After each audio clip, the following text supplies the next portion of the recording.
I want you and that young man to tie that knot. I'm gonna pray for you. And I want you to hold on to God's unchanging hand, because he helped Joshua fight the battle of Jericho. Yes. It's the old He helped Daniel get out the lion's den. He helped get off the island. Let me get straight to the business. Got them lions in the building. Why you lying to the children? Why you lying to the children? RIGHTEOUS. Man, you know I've been to bed. Man, they know contest.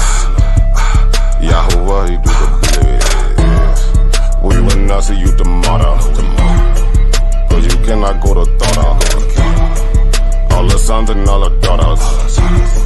Standing hard with big manodas. But my son, he made me Taurus. On that line, I'm still a Taurus. Karate kicking Chuck Norris, 4-5 on my waist. If he started, will not hesitate to get retarded. Oh lordy, he ain't got a PowerPoint, he farted. He running into the hills like a Philistine. G-Hawk hitting Hamites with the guillotine. Situation turned up with the ratchet team. JJ 7000 to debate me. I know them haters gon' hate me, but he won't debate me. Pistol off safety. He respond, come wake me. If I don't get up, nigga shake me. If he don't show up, then he fake G. I touch down and make these nigga nuts hate me. Dear brother,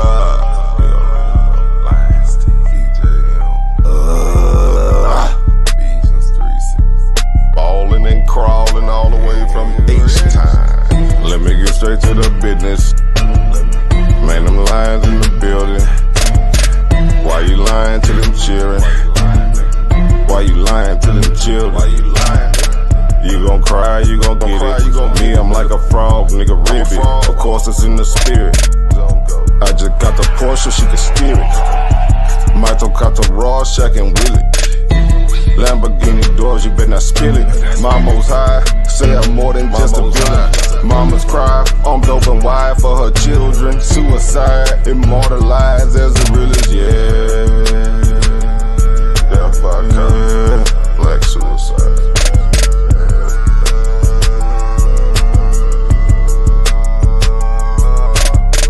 Let me get straight to the business. Got them lions in the building. Why you lying to them children? Why you lying to them children? RIGHTEOUS. Man, you know I've been there. Man, they know contest. Yahuwah, he do the blitz. Wow, what's that? Why didn't take it over? Number one debate league, you heard me? When it's up, it's stuck. You stepping on everything, nigga. Metaphorically, of course.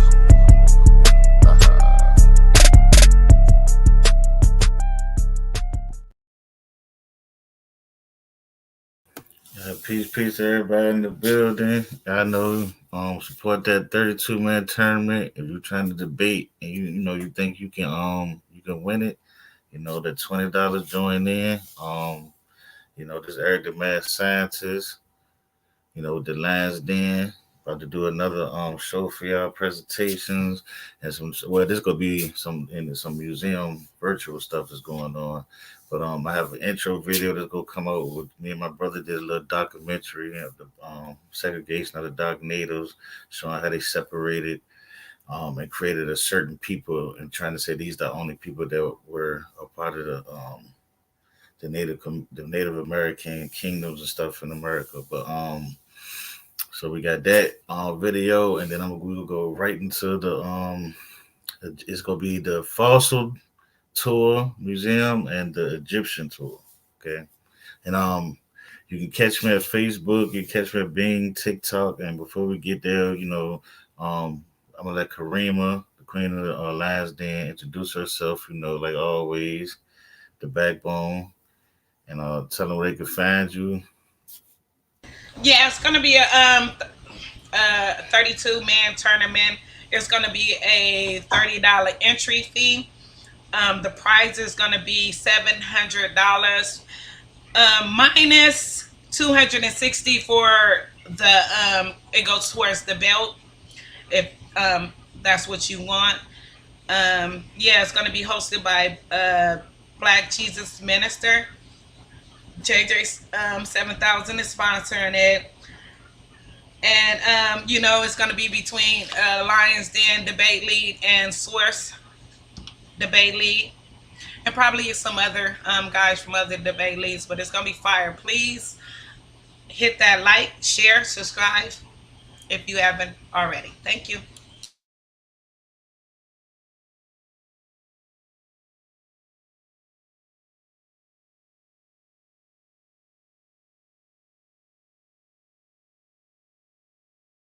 Can't hear you. My bad. Yeah, if y'all ever want to, I do this stuff so we can learn and build together and teach. And anybody want to come on the platform and come, build with me, come talk to me, ask me questions. If you don't like something I said, you wanna confront me with it. I'm always here, so I'm not hiding anything like that. So I want you to think I'm not trying to let nobody own anything like that. Anybody can come on. So come on if y'all want to holler. But enjoy these videos. Let me share the screen. Hey, King Jack.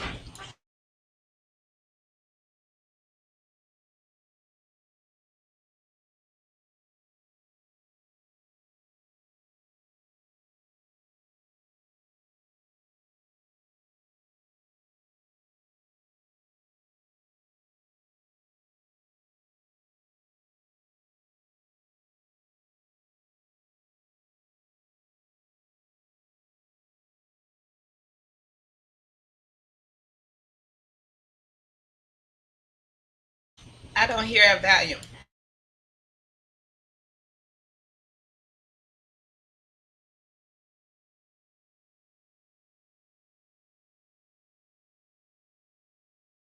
You say you couldn't hear it?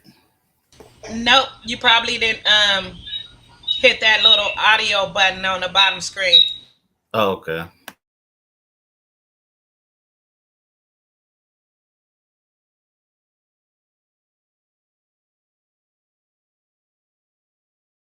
Yeah, you got to hit it before you share your screen.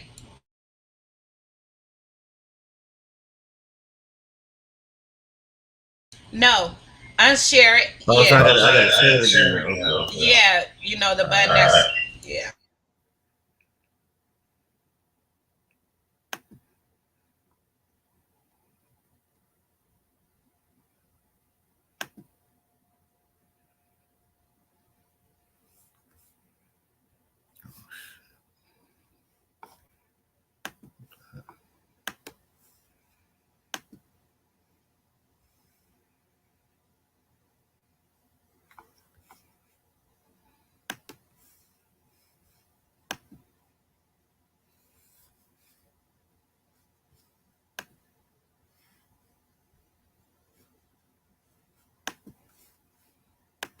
Of the dark Native Americans. How There you go. how strong the storm was. But this great warrior, he did not worry, and he looked up at the elders, and he said to them, I am the storm. This is the story of discrimination in the Native community. This is the story of the dark Native American who does not live on any reservation. This is the story of the noble minister.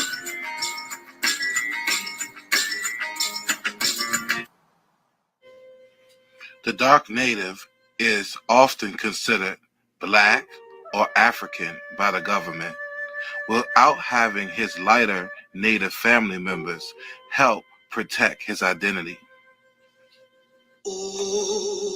So I have decided to speak out, to let people know that we are still here. I have wrote native magazines. I have spoke all over the country to let you know that we are not gone.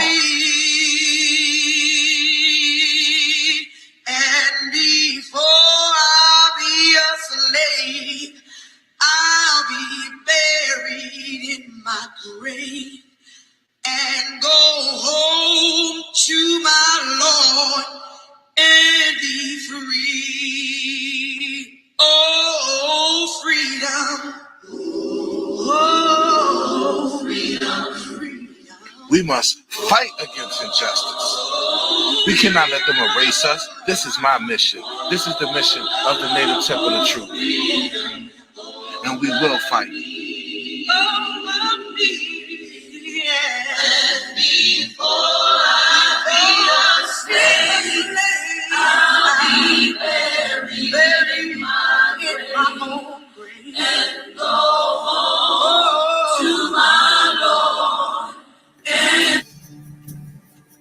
So here we are, 2017.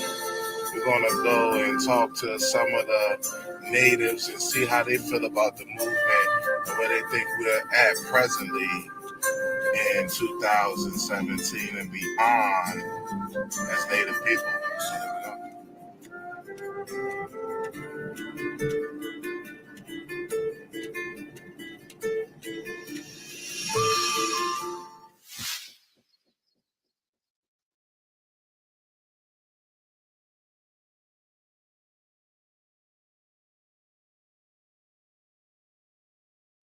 So when they mixed in, they confused the people by dividing you by color.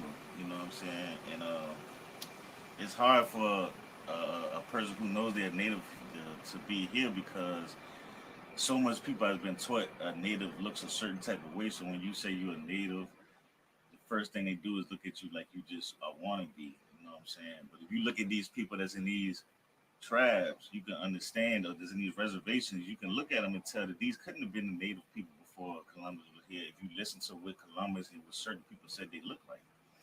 So, you know, I'm not saying all of them didn't, but what I'm saying is the Indian that you see today is more of a mixed breed than anything. Look up the history of Nat Turner. Look up with the Native Americans, and you'll understand that when he died, his family still stayed with the Native Americans and lived amongst them.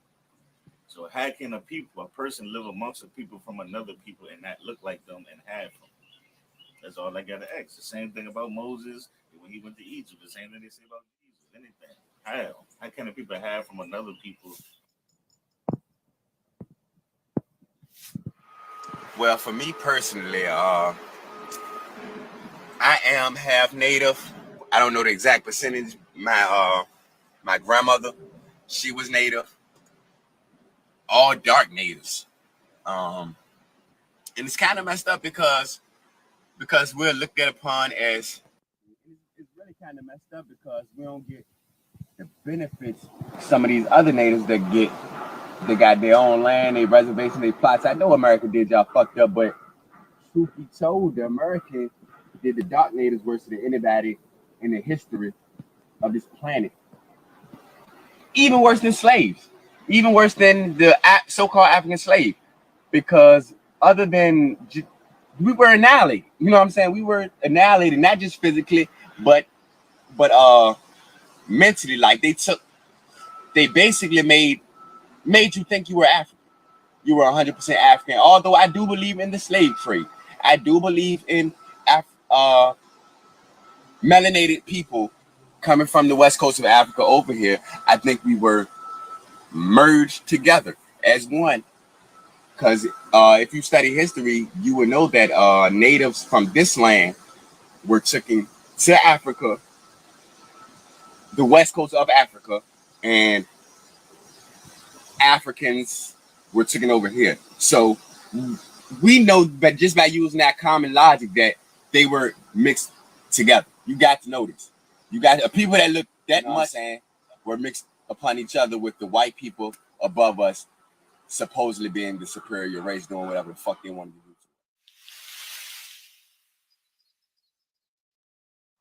He's just like us, you know. He's speaking, yeah, you know what I'm saying? He's teaching, you know, a lot of stuff that, you know, a lot of us around here teaching. We've been teaching. In America, you got trespassing as a crime. You got stealing as a crime. But discrimination, there is no crime. So the noble minister Prince wore a cry. One of the first conscious brothers I ever met in my life before I even knew what consciousness was. When back in high school, I can remember him leading me and a other brothers and not standing for the Pledge of Allegiance. And at the time, I mean, I understood what he was saying, you know what I'm saying? But it was like I was just doing it to be rebellious. You know what I'm saying? Now, what, 10, 12, however long years later, we got the brother Colin Kaepernick doing it. You know what I'm saying? And I'm like, man, me and DT been doing this since fucking high school, man. I ain't stood up for the Pledge of Allegiance since high school. You know what I'm saying? So this the type of person doing this since fucking high school, man. I ain't stood up for the Pledge of Allegiance since high school. You know what I'm saying? So this the type of person the noble minister is. You know what I'm saying? He was ahead of his time, and that's about all I got to say. So this story is kind of different than every other Native story because this story is actually about the darker Native American and the Native American that does not live on the reservation. So I decided to figure out how could I tell this story? How could I tell us to support each other? I can understand that I'm a person of controversy. That's because the things that I speak is the voice of the ancestors who in this modern day time, their voice has been forgotten. But I am upset at the ministers who dare to use scripture to justify the non-unification of our people.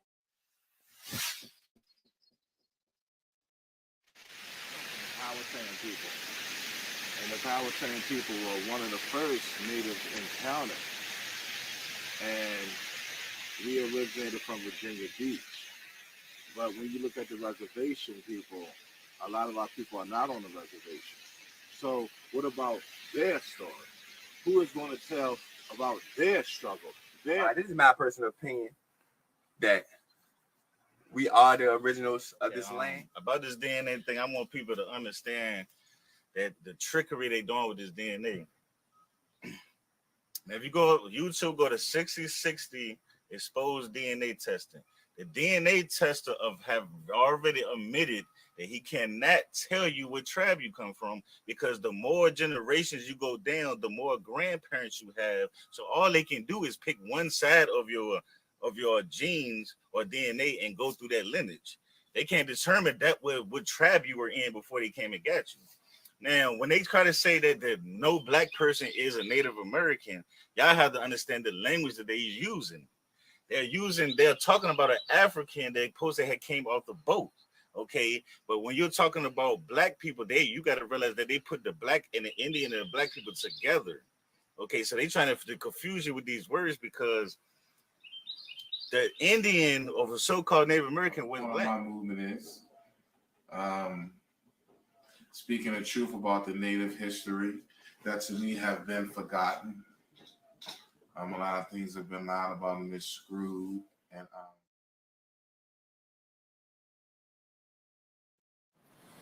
now this story right here, this is a story about that I want to tell y'all about that people don't really know about Nat Turner. Now, Nat Turner was a preacher, but he hung with a certain tribe of Native Americans. And these Native Americans were rebel people. Okay. And come to find out, if you look at the history, Nat Turner family is still with that Native people today. And that's where they ran to and hid amongst the people to have from Europeans. Now, what I got to say is the same people who turn around and say, if Moses, he can hide in Egypt, how can he not look like them people? The same way I would say, how can Nat Turner hide amongst Native Americans and nobody and hide amongst the people from the European if they didn't look nothing alike? And they feared rebellion. When I say we, I'm talking about the Europeans. Europeans feared rebellions. So what they did was, when they came over here to the United States and the Indians or the natives they captured and turned them into slaves, they took the women, made those slaves of the Americas, and took the men and shipped them to the Caribbean, Europe, and Africa. You know what I'm saying? So something new. See, when people hear something familiar, they become more receptive to it because they are used to it. But I'm telling you, sometimes you got to get out of your comfort zone and realize that sometimes somebody is trying to tell you and warn the people.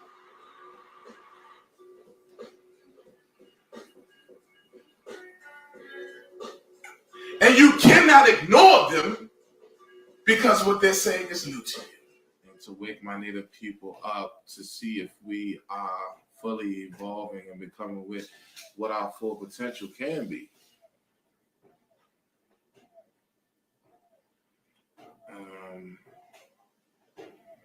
Well, I would like to have my own temple or church, and I help the homeless.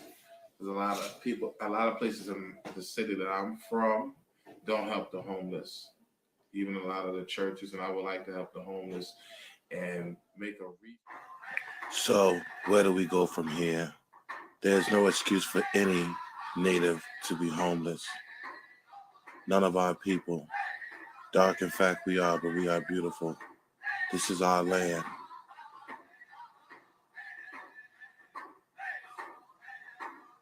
Homelessness would have never been a part of our culture. We lived on great plains with plenty of land for our people.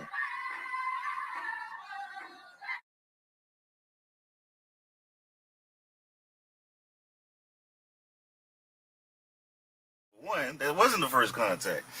Another thing we have to start understanding is stop calling everybody an Indian over here, because there's certain people that came over here and took the traditions of people, meaning the European came over here, mixed in, started tribes. The Chinese people came over here, started tribes. So we have to understand that. Then he tried to say the high cheekbones and straight hair comes from the European. It could. That's what we're trying to tell you, that the Indians today that they're showing around today is not the Indian that was back in the day. And that's what you got to understand. When you go into the man that navigated the Moor to help Columbus and them get over here, when he first seen the Native Americans on Jamestown, he said they remind him of the Ethiopians in Africa. Okay, so we have to stop with this believing everything that these people say, because these people don't know. These people cannot tell you for real. They are guessing like everybody else is guessing. They can't tell you exactly when something came. They can't tell you exactly when somebody met. These people whose history is the earliest history out of anybody, how is they telling us history that our ancient? Having tribal warfare, lying to your tribal members, talking about you a sovereign nation. I never seen a sovereign nation without an army. Don't sell your soul just to get a reservation. Don't sell your soul just to get government funding. I can remember when I was young, sickness fell on my body. I laid in the bed and thought I was going to die. But then I remember them talking about Jesus. And it said a lot of things about Jesus.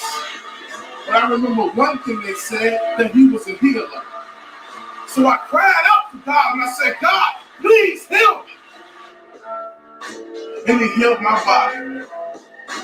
He'll heal your mind. And he'll take your soul to God. I hear these people out here saying there ain't no heaven, there ain't no hell. Get ready for World War III. Nuclear fire. The world's going to end by fire, not water this time. Yeah, there's a fire, nigga, and it's burning your soul. Remember the soul that you sold to Satan?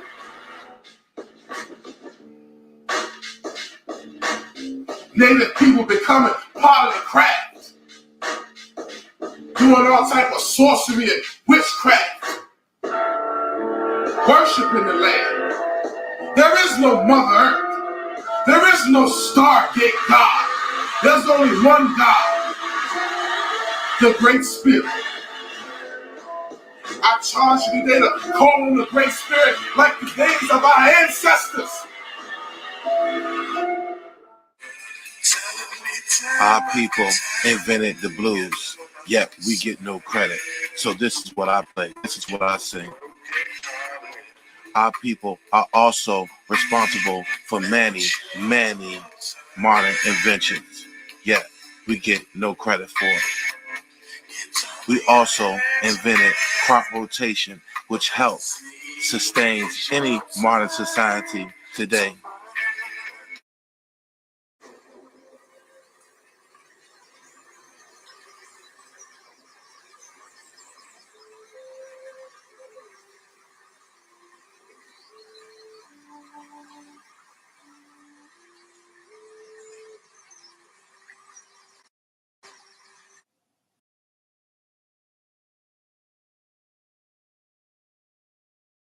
Yeah, I gotta put another one up. But yeah, I hear some people saying that they, in the comments saying they African and stuff. I'm not saying again that Africa didn't come here. I'm saying many was here. I'm saying Africans came here and they combined us together, and a lot of the dark natives left and became Negroes. Just like the Buffalo Soldiers, everybody thought they was Negroes at one point in time down here in the South, and then we found out that they were actually Indians, natives. You see what I'm saying? So that's all I'm just trying to tell you. And listen, I don't been to Jamestown historical site. I don't been to Yorktown. I don't been to all the slave trails. And I'm gonna show y'all one day. I don't been to all these different places that people really talk about. I'm in Virginia, so I don't went and did field work in these places. So trust me, the numbers and stuff are exaggerated, and I can stand on that. There were Africans here before the transatlantic slave to African trade. There is no such thing as the African. There were many, many, many tribes. They took people from Africa. They took people from Europe. They took them to America. They took people from America to Europe to Africa. They took them down to South America, brought them up to South America, brought them here. They did all that the same way they did with food, the same way they did with with food and spices and all that stuff. It's the same thing. And like I said, they need to source up then. No, so. Well, look, you source up. I ain't got to source. Like I said, I don't even got to go to nobody. I can go to show my information of me going to these places. So you know what I mean. So that's all I can tell you. I've been to the places. I'm from Virginia. I've been to all the slave tribes. I've seen the numbers. I've seen everything. I can show you in 1700, it was only 5,000 enslaved Africans in Virginia, the second biggest holding slave jail in the whole United States, behind New Orleans. But that's another thing. But let's get to this next one, going to the tour of the fossils and Egyptian Museum. All right.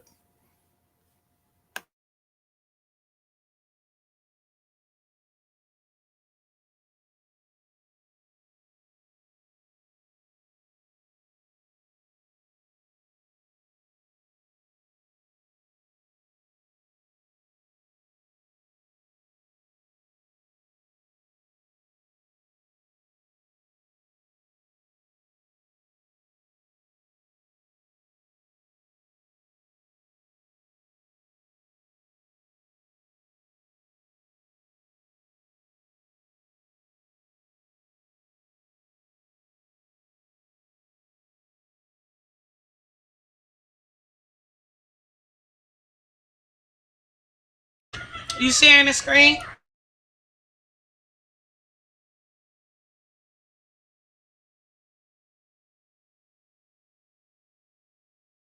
My bad. I forgot to share it. I'm about to do it right now.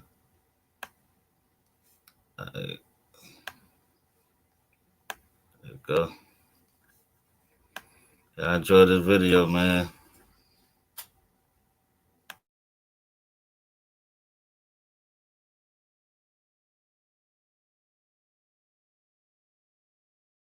About to get into these little virtual tours that I found to study some of the stuff that I'm studying right now.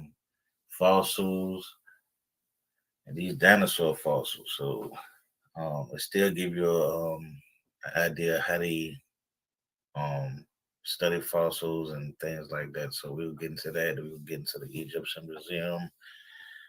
It's not going to be long. I'm going to flow through it, get the information that's in there. Hopefully it take me no longer than an hour. But right now, get ready for this song I'm about to do. I'm about to play Early Time General versus me the mad versus me featuring me the mad scientist.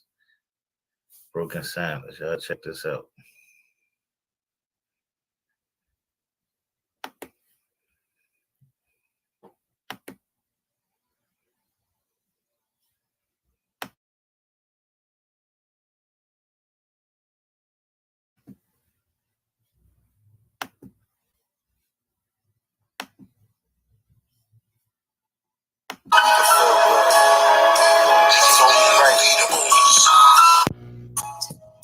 got a lot to say, it's my broken silence. I held it in too long, it's my broken silence. It's always on my mind, so I broke the silence. So let me introduce you to this broken silence.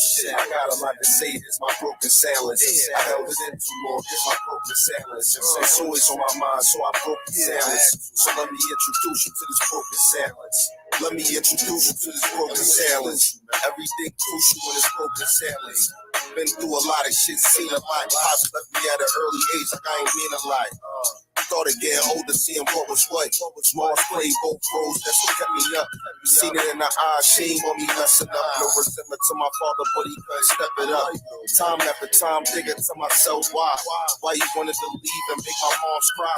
That was hard to see when you just shade high. It was even harder when you left, I had to say bye. Some shit that ain't meant to see. My leg was hanging to the side, that fucked me up mentally. And that was more than just physically. Sometimes I get on my knees and ask God why he sentenced me. I got a lot to say, it's my broken silence. I held it in too long, it's my broken silence. It's always on my mind, so I broke the silence. So let me introduce you to this broken silence. I got a lot to say, it's my broken silence. I held it in too long, it's my broken silence. It's always on my mind, so I broke the silence. So let me introduce you to this broken silence. Grew up in a gutter, mother and two brothers. Teach me the right way, no one in my family bothered. Taught myself to be a man cause I was never fathered. They say I'm crazy cause the things seen I was a baby. It meant to happen, the church didn't save me. Young soldier, born in the early 80s. Generation X, drugs, killing and sex. I know young niggas now riding in the Lex.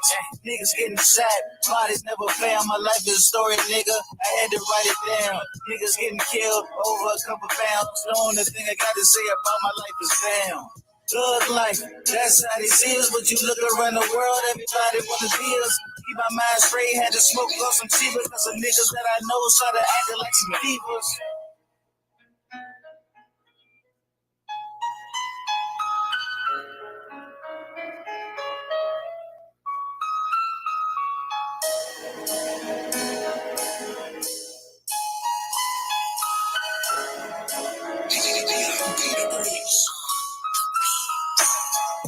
I got a lot to say, it's my broken silence. I held it in too long, it's my broken silence. It's always on my mind, so I broke the silence. So let me introduce you to this broken silence. I got a lot to say, it's my broken silence. I held it in too long, it's my broken silence. It's always on my mind, so I broke the silence. So let me introduce you to this broken silence.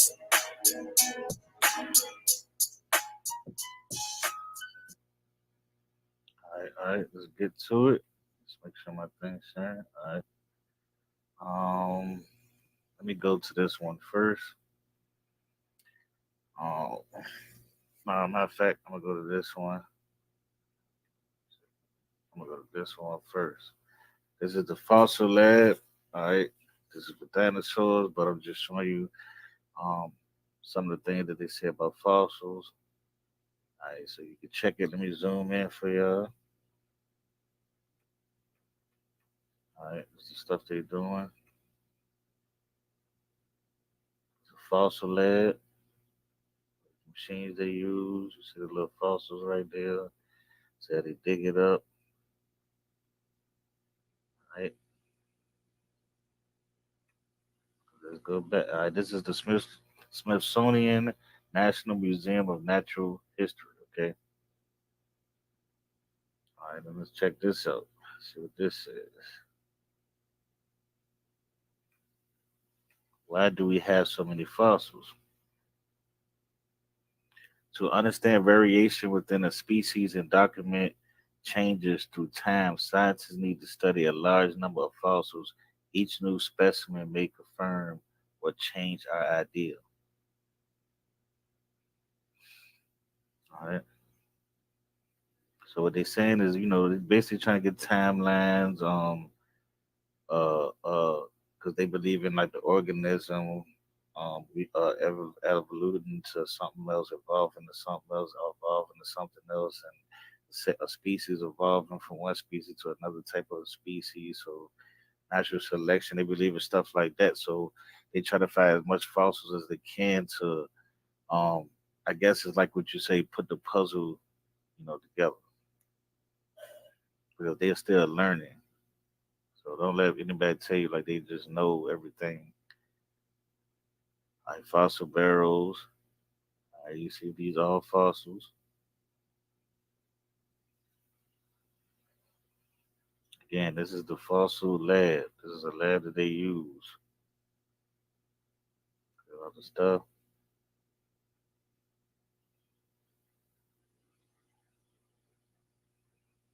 Okay. Let me see. It look like it says something behind me in the mirror. What is that?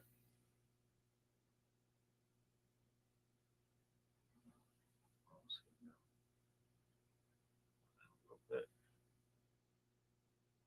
I know this is what I really want to go to right here. What is a fossil? Fossils are the preserved remains of organisms or traces their activity that formed at least 10,000 years ago. Teeth, bones, and shells are common fossil forms. At the museum, scientists also study more usual types of fossils. How many of these do you recognize?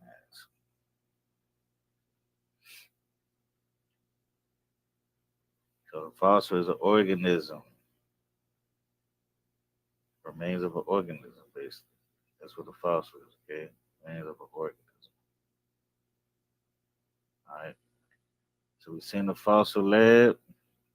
Let's go look at some fossils. Go this way. I was one that I wanted to see. I think it's right there. All right. These are different animals, the fossils they get.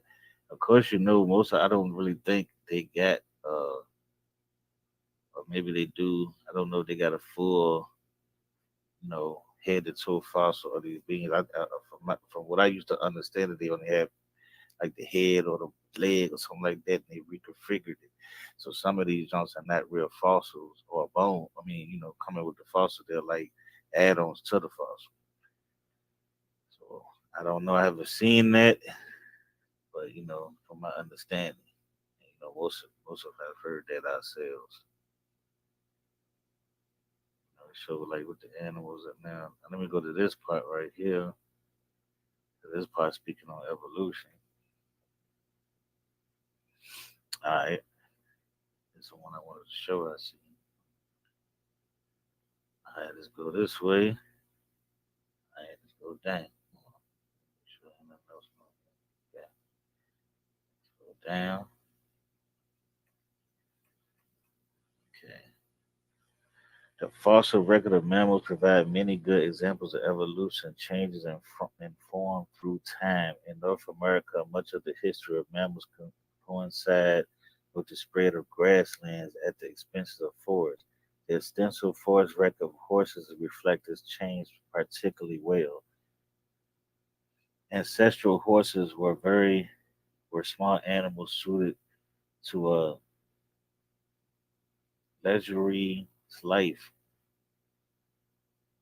of browsing on leaves and brush in woodlands as grasslands because more widespread. Many kinds of horses adapted to the life of the open, grazing on the more abundant but abrasive vegetation and developing the size and speed to outrun predators. We can trace the shift from browsing to grazing among the horses through structural changes, their teeth, skulls, and feet. Now, what they're trying to say is, which I kind of believe in, like adaptive evolution. Going from one, being able to adapt in your environment. So basically, they had to get faster. They got bigger. You know, and a lot of that has come from trying to get away from prey predators, stuff like that. It makes and it helps them evolve into the habitation they're around. All right. Now, some others are teaching like you can go from a horse or like I'll say a Tyrannosaurus Rex is the ancestor of a chicken, and I didn't really understand it, but I'm trying to learn why they're saying this. You know what I'm saying? How once could be one big species go and be a descendant of one another one. Now I understand this part. I understand adaptive meaning, what I'm saying, they got faster and bigger, I do understand that. So let's get to the skulls. Check this out. All right. This is the small. This is the original though. All right. Look at the picture. Okay. All right. We see this the same skull structure, but it's getting bigger, getting wetter, jawline getting wetter.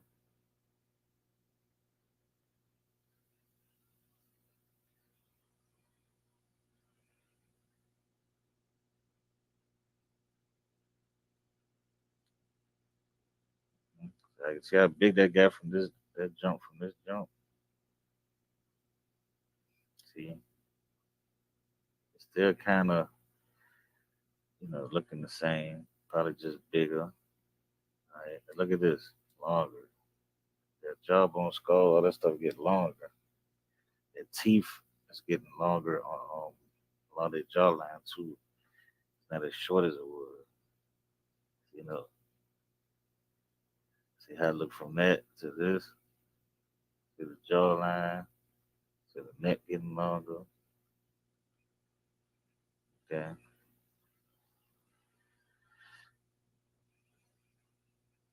all right. Let's see, and see eventually becomes this. You see how big this is. Look at this. Look at that. I believe in that type of evolution. That you can get bigger, you can get stronger, you can get faster. Stuff can happen from being in the environment that you're in. You know, and things that's around you, things that you might gotta do things to protect yourself, so your body or the genes and stuff adapt to it a different way. I believe this. Going from a fish to an ape, stuff like that. They got to really explain that more than they be doing.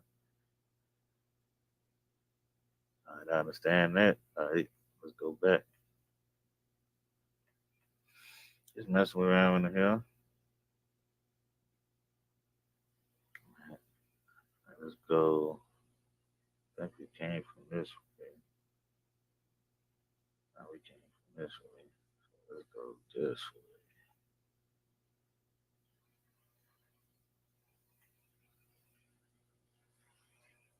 Okay. Let's go this way.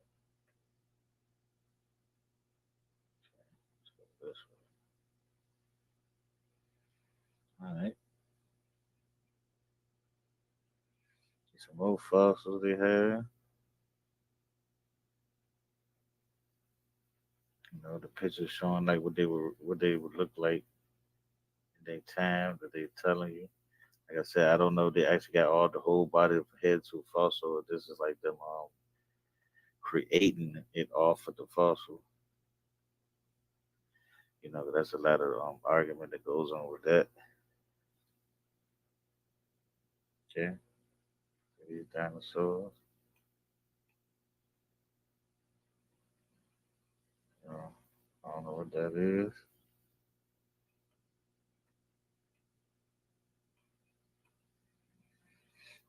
See if I can read something on here. There we go. Hold on. Right there.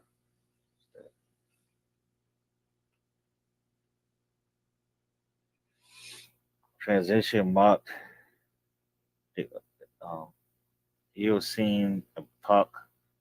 Million years ago, the primitive mammal groups of the preceding Paleocene were gradually, can't see the, planted by forerunners of the modern groups. The first mammals to the to look at all familiar to the first mammals to look at all familiar to our eyes. Okay.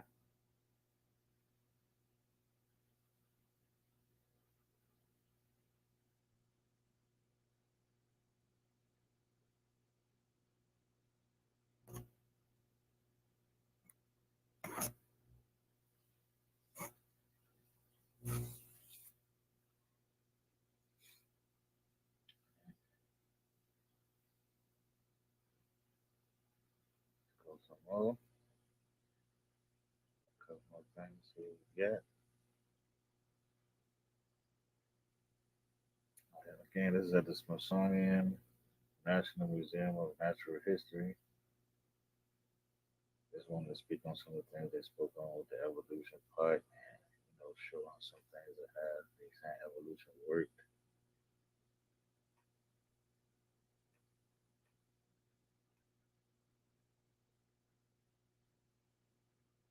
The Permian period ended with the greatest loss of biodiversity, biodiversity both on the land and the sea around 252 million years ago.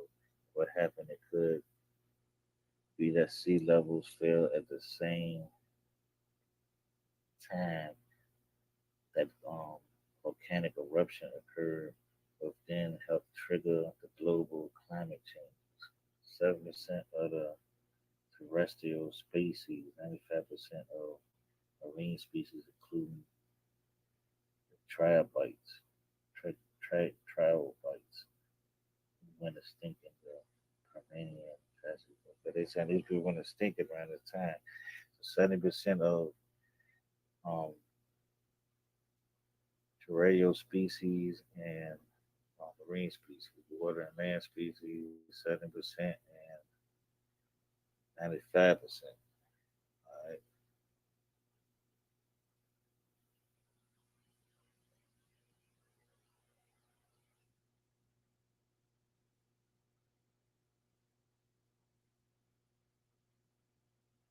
I just always wanted to see these things because, like I said, I don't trust them like that. So I just making sure, trying to see what do they have? Um, is this stuff really real? I think it's right there. It's over there. Let's see.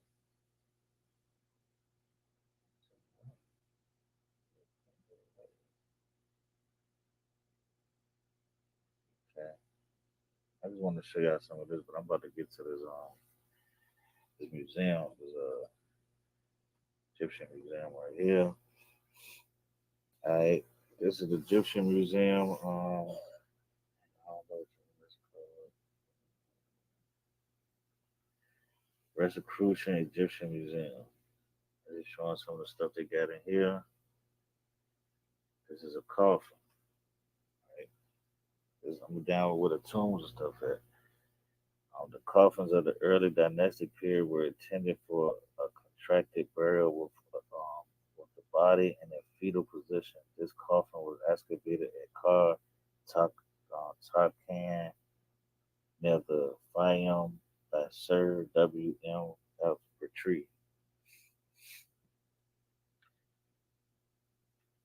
That's one of the coffins around 3000 BC.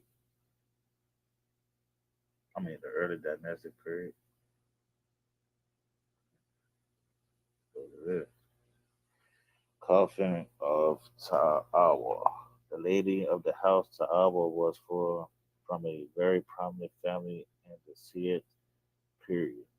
Her father Hori was present priest of Montu, lord of thieves, and a relative of Besamut.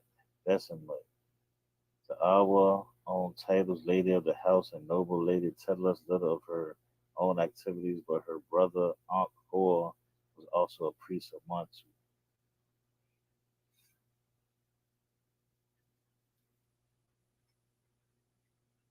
Okay, let's go. This is one I found really interesting right here.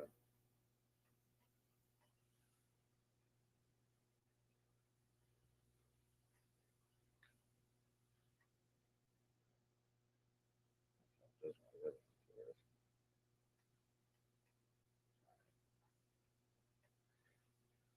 Bamboo mummy. Images of the mummies of Jehudi Thoth were donated to the temples of honor and animal representing the god. The figure is an anomaly. There is no baboon in the mummy, and X-ray has revealed that this image is formed around an ancient um, ceramic jar. Right? At the baboon mummy representing what they say is Thoth. Okay. See if I can go right here. Boom. I can't get the information to everybody, but y'all check this out. This is the Rosicrucian Museum. Okay. There's some info right here I can gather up. Okay. Apis bull mummy, or Apis bull head mummy. In Mephite creation myth, the god Ptah was believed to have created the universe and the deities via the thoughts in his heart and by speaking words. He was the patron god of the craftsmen of artisans, and Apis bull was regarded as the spokesman of Ptah and his glorious soul. Apis bull was given titles like those of the pharaoh. And when the bull died, like a pharaoh, he was given a burial worthy of living deity of earth. It was 1500 to 1000 BC, between 1500 and 1000 BC. Apis bull mummy.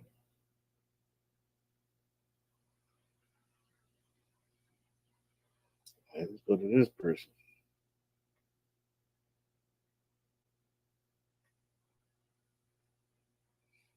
User Mantu coffin. User Mantu, the priest of Mantu, Lord of Thieves, was a son of Besamut and the close relative of Ta'awa Sharet. The coffin next to his, possibly a cousin, concealingly, those coffins made their way to the Rosicrucian Egyptian Museum, and the family is now at least partially reunited. This family was very powerful during the turmoil of the Siat period. 600 to 500 BC.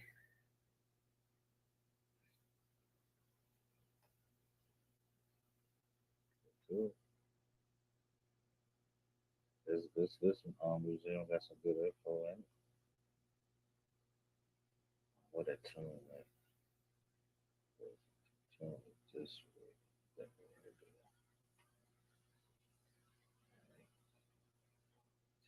this way.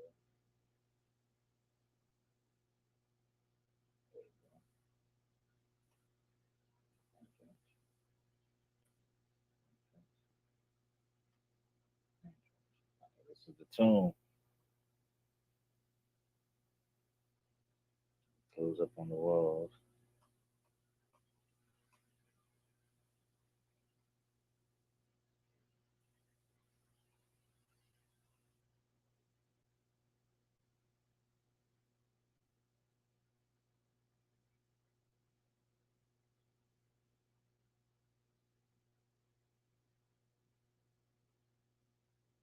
Well, these people were the great drawers in their time, boy. I can tell you that. They know how to draw. They know how to draw.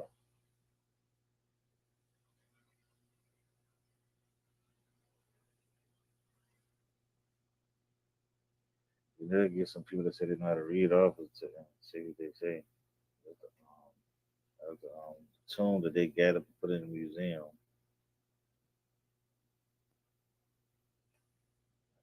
Let's go, I think, this way. Let's turn this way. All right. This is the daily life. That was the afterlife. There was a lot of stuff what they did for the afterlife. Stuff they left behind, tombs, coffins, you know, idols, stuff like that. So this is more. This is the dead. Like this is the ladies' film portrait. This portrait depicts a young woman in garb typical of Roman period in Egypt. She wears a loose dress with a colorful band on each shoulder. 130 CE.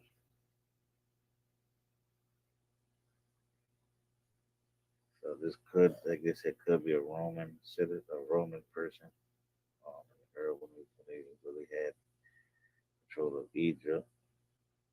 I don't got nowhere to go over there. So let me see what this is. Buried tomb model. Buried tomb model. Beer was one of the staples of the ancient Egyptian diet and was a necessity for the afterlife as well. Tomb models such as this were as good as having lab workers in the afterlife. The module was included in a tomb to provide perpetual beer for the tomb owners. 2000 to 1000 BC.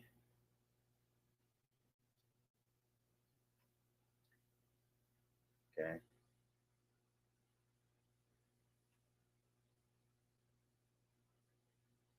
I'm just going through this quick with y'all. I'm gonna come back and really like start looking up like different museums, seeing what they got. This mob of Senator seal dates from around 2500 BC. Cylinder seats function as signatures in the ancient times. This particular seal depicts two individuals sipping beer for the same jar through same straw. The beer drinkers are probably gods based on design of their kilts.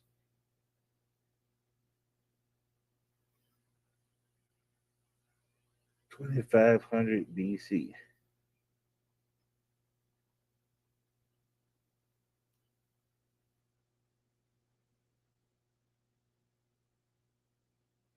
So the proof on the end that God, that they believe in deities, gods, afterlife. I stopped listening to people that say they did.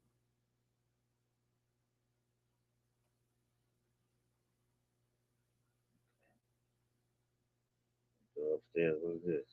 Rulers. Let's go to some of the rulers of Egypt. What is this right here?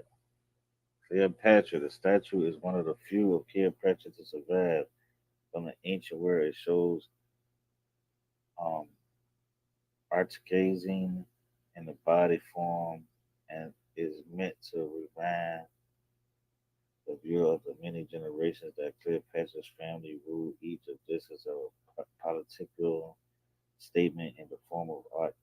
The face, however, gives the true date, and the details tell us the identity of the queen depicted. For example, Cleopatra was known for her triple cobra diagram.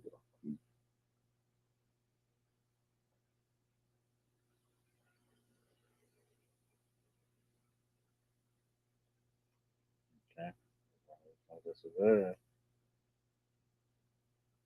Pharaoh Amenhotep ordered that up to 730 images of the goddess Sekhmet be created and installed in his monetary temple and besieged her healing help for his illness. These images were later removed from Karnak, and this is presumed to be one of them.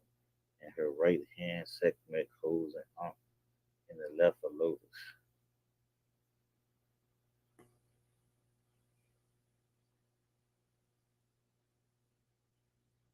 So it's telling you the eras of when these deities started being created, and for what reason.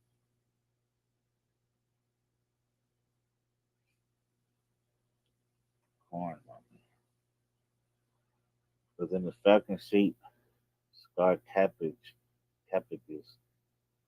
that serve like votive purposes. At the cult center was another image of the deity, although appearing to be a mummified animal. The image of the deity is comprised rather of clay and grain wrapped in linen. Okay,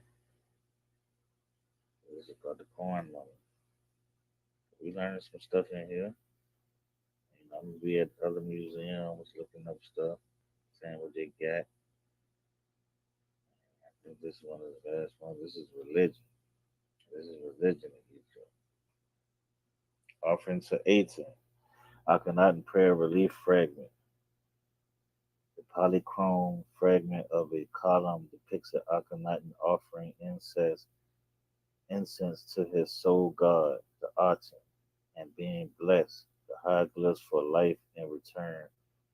The cartouches indicate that this column dates to early in Akhtem's reign, no later than year 9. Okay, that's about Akhtem right there.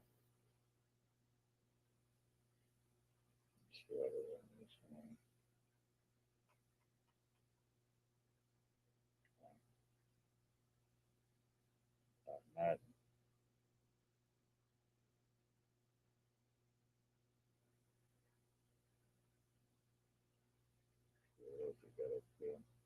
great cluster. The homes and gardens of Amana were large and well planted. The decorative grape cluster was once fitted around the edge of the window and gave the impression of permanent grape abode.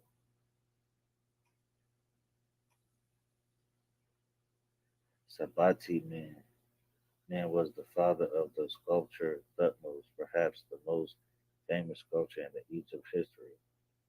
Man was probably the chief sculptor who worked on the statue of Sekhmet in the previous gallery, as that was made of Amenhotep III, the king under whose reign he primarily worked. Okay, so they was even respecting the people that was making the sculptures for him.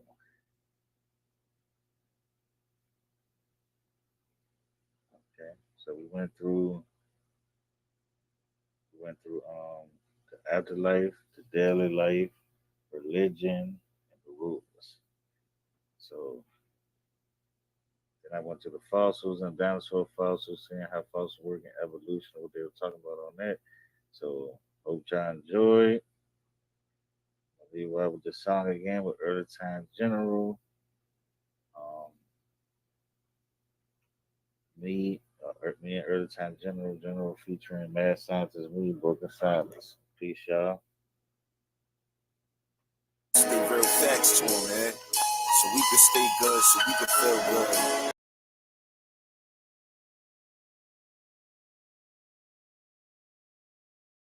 Oh, we got a commission on there. Introduce yourself to the audience. What's up, bro? What's going on with your family? You all right?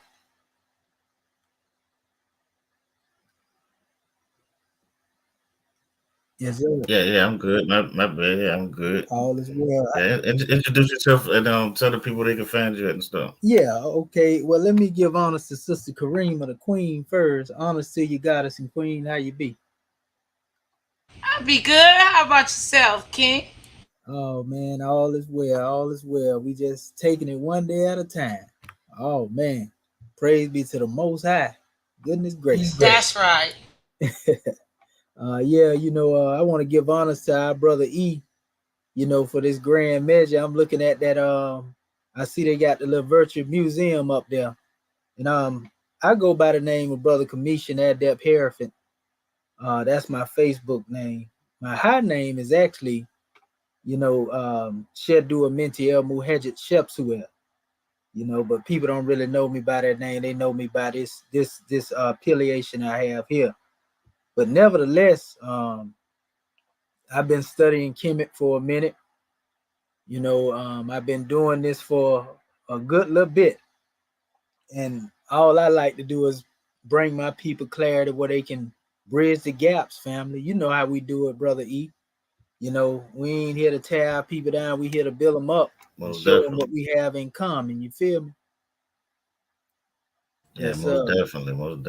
Yeah, that's always been my approach. But you always had like you got one right there in the box trying to challenge. In this particular measure, but that's all good. We welcome that. We love when you disagree because that give us the ability to bring more information out. So we never get in our feelings when people disagree with us at all. In fact, we understand where our people are along the way. And so just looking at what you brought forth, though, brother, I see they had a lot of Ptolemaic measures in there, and it ain't strange because it's a Rosicrucian museum, but yet and still those things are something to be looked at. It's something else too, that we got to go into from the ancient standpoint, because I seen the fossils you put out there as well. That's powerful. a lot of people don't know that they actually have records of what they call the Mauritanica's Atlantis, right? This is what they call the first hominids before they start calling them Homo erectus. And Mauritanica's Atlantis actually has to do with basically Mauritania and Atlantis. You see? And I don't know why they took that out of there, but these are real scholars, no pseudo scholars that was using this terminology, and they kind of suppressed it. But they go back to like 700,000 years. But then they go back into some even recording it even further than that during the time frame of some of them fossils that you had up there. That's why I brought it up, because they actually found the jawbone, which was supposed to be during that time. That's older than the Jabal Uhu, basically, that I had been speaking of earlier. The main thing is when you deal with Egypt and Kemet, even if you go into the Sahara, for example, they found whale fossils out there. I don't know if you ever seen that, brother. They found whale fossils out there, which mean that the water was in that particular area, bones of it. They've been talking about it a lot recently. Yeah, I heard about it. You heard about it? Yeah. And a lot of people don't know that when you get into that information you brought there, brother, all they got to do is use the language itself. Through language alone, they can actually trace through etymology connection through the language. I was telling our family in our last presentation we had and showing them some script that they had never seen over there in the Iberian Peninsula, because I like to go back to the most ancient. If I'm a dig, I like to go into the ancient or the pristine purity or something. And I do that with a lot of the information I have. And so I just give honors to you, brother, for what you putting out here. It's a grand drawing. Sometime when you put those measures out there, our family ain't able to catch up, but that's why it's here so that people can come here, go do the research, and you can look at my channel too, family, because that's what our brother Evas want me to let. I'd never really promote my channel on a lot of channels. If y'all people ask me, why don't you promote your channel, Kamisha? Because I don't be thinking about it like that. I'd be so busy trying to teach my people. But my channel is basically Commission Adept Hereford. It's online, and I got a multitude of lessons. If people want to learn Arabic, you can go right there and learn it. If you want to learn Coptic, you can learn it. If you want to learn the Demotic, the hieratic, and become familiar with those things outside of what these so-called Egypt Ptolemaites been teaching over here in the conscious community, you can go right there, and I got it lesson by lesson, where you can learn it. Even the Proto-Canaanite, in the what we call ancient Hebrew or Paleo Hebrew, you'll see that all these languages go back to oneness. The language is what will show you who is not of us. That's why I said that. The language will show you who is not of us as a people. Because if they don't have them first four letters in there, that A, B, G, and D, that leading on in that alphabet, then they are not of us. It's a remix. That's the telltale sign. So once you do that, you can connect language. Language will take you back to some of these fossils if you dig deep enough. In other words, a modern expression, we know fossils are way more ancient than the language of man, but the present day language will trace you back to some of these particular areas, is what I'm saying. Because the fossil is named after the area that they in. You see? Let me ask you, brother, because I have certain problems with the DNA, but I want to know, what do you feel about DNA? Because people keep saying, go to your DNA, but I'm saying culture and nationality never went through DNA, right? So it doesn't make sense to me. Like if like say when the African and got with the Native Americans, they got together and they became one tribe. But people trying to split them and act like, oh, they just because they supposed to come from here, that they ain't a part of this tribe themselves, what they are, and that's what people not understand. And then, like I said, many of us were here, and I'm gonna show them on Jamestown that in the 1700s, people don't know that slave trade people talk about really didn't happen till the late 1700s. There you go. And It see, didn't even that's what happen I'm to the late saying. 17th. Yeah. You're right. So what it is, brother, is they having a misunderstanding or misinterpreting DNA. There's not really anything wrong with the DNA. It's wrong with the people that's getting a hold to it and trying to twist a narrative based upon it. Because, for example, I did my DNA test recently, and I was one of the ones chopping at it or whatever. But when I seen it pull up one of my family members, when I didn't even put my grandmama information in there, that right there, it blowed me. You know what I mean? And not only him, my father's nephew, but I'm talking about a whole bunch of other people that I knew, but I didn't know we was related. You know what I mean? But I know them for years. And so the DNA has a factor there. But if one really go into the history, it give you an ancient history of the DNA. Like in mine, it told me who like the maternal mother was, which was, coming out of the Sudanic region, you know, um, Ethiopia, Nubia, all of that. And they went across the Sahel into the West. And then also it was those I was telling our family a percentage that actually went all the way over, into the East. And they went further East until they came to the West. And when they came into the Americas, they are considered the indigenous people here. I have a percentage of that blood that was in me as well.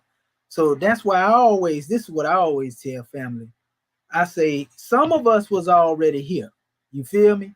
Some of us was already here, no doubt, because we indigenous to the planet.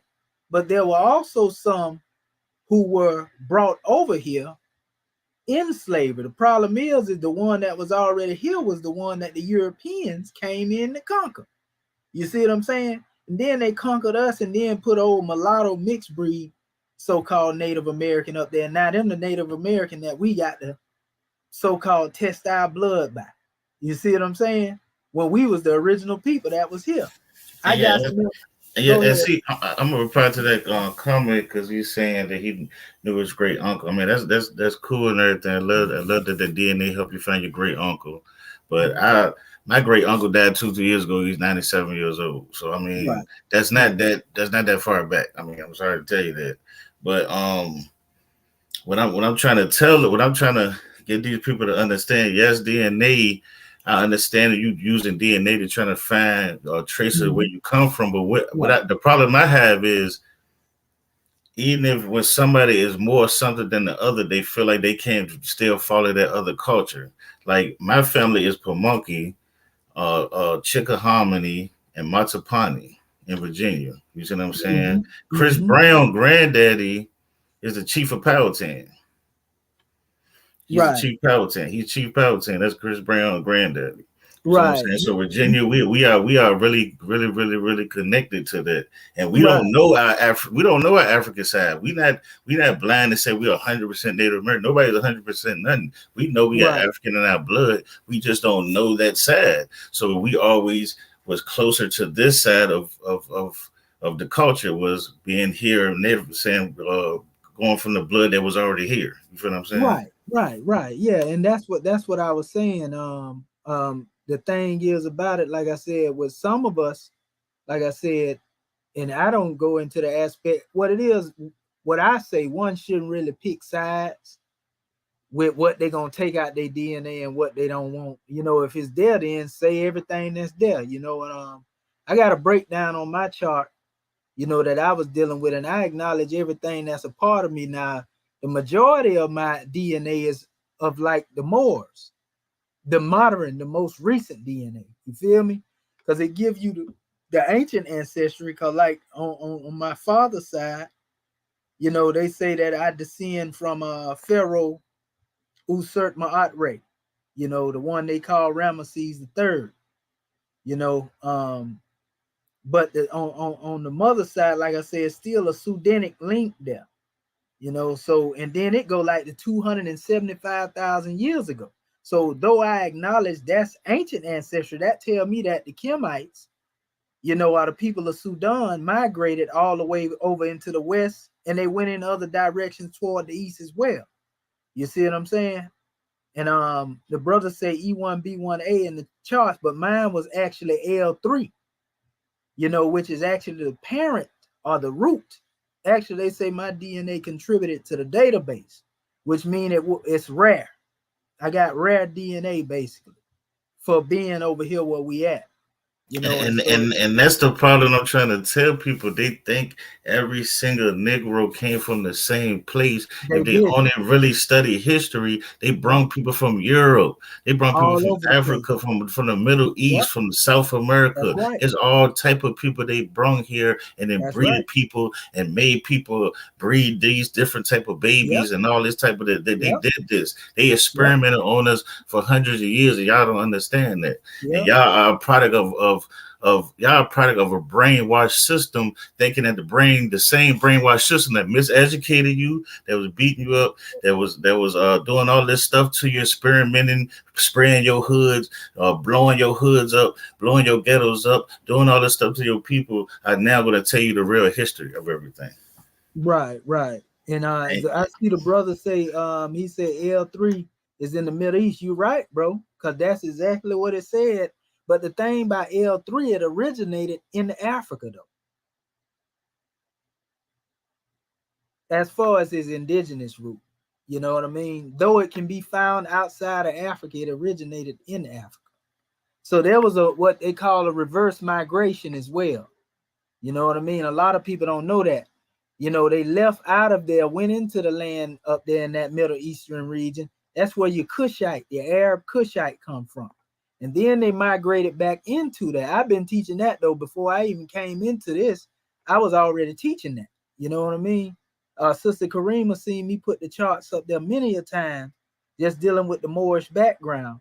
And just so happened to say the same thing I had already did. But what I would like to say is the people that are called Native Americans, and me and a brother was finna do a discussion on this, you know, and I actually got a video on my page, you know, where I actually shared a clip, and it got this European out here that a lot of these people be listening to, but he was talking about the original Indians. If the Europeans would have seen them, they would have called them Moors. You see what I'm saying? Because that's the name that was being used. And what people don't know, the word Moor is a blanket term that was used for people, meaning that it was a generic term that represented all nations at that particular time over there. Just like they use the word black now, they used to use the word Moor like that. And that's why it's a lot of conflict and argument behind that. But a lot of the Indians that was over here in America, they was calling them Moors, bro. You know what I mean?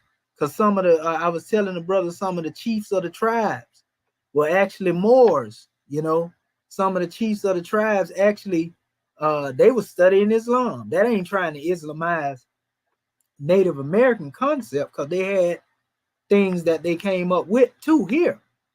But this is like real history. And I was gonna bring that out. I actually got a whole slide with the information I was gonna hit this guy with. You know what I mean? He hides, so I ain't gonna bring it out until he come up. If not, then I may serve it to our family, you know, to show them all this stuff here. And I'm saying that we all one, but some of us were here. We got to remember, this is term. We were indigenous to the planet, bro. Before them European was over there in Europe, we was there. Before them Europeans or them pale skinned Arabs was over there in Saudi Arabia, we was there. Before the Egyptian that you see right there now in this modern time, which is an Arab breed, we was there. I'm talking about dark, melanated hue people. We was all over the planet, family. People find this hard to believe, but all you got to do is follow the archaeology. Look at the archaeology in Greece, all the attics. Remember I showed that to you, family, with all that's us. When you go over there to the England, we there. They got us up there worshiping us. Same thing in China, certain areas like the Philippines. I got some of that in me. You know what I mean? I got a portion of that in me. And the Australian aspect is what they said was my native DNA come from. So ooh, like like I gotta tell. 16,000 years Yes, ago. we have to do a show about that one day, man. Yeah, That Australia. 16,000 years ago. Because Elijah Muhammad talked about that too, about the Indians coming over here 16,000. That's yeah, who he was because talking about. I talk about the people in Papua New Guinea, man, and I feel like Yeah, I feel like I swear we are kin to some of them people over there, I man. got it They in me, look bro. just like Negroes. You finna make me do this now. I'm gonna show you my daddy now. I'm gonna show you this. I'm gonna show you. I ain't gonna show you that whole PowerPoint, like I say, because I'm waiting for this guy to come out that challenge me, bro. You feel me? Okay. But I'm finna show you something real quick. I want you to see this right here. You got to see this here. I'm gonna show you. My grandmother name was Pocahontas too, by the way, brother. You know Oh, what I that's a mean? beautiful name. That's a beautiful Yeah, name. yeah. Her But you name know, was Pocahontas. my whole family last name is True Hearts, even though that's not a Native American name, but that name goes back into the Pamunkey tribe. Like we actually went to the reservations, talked to them before they know, that we are part of them. It just don't nobody else know.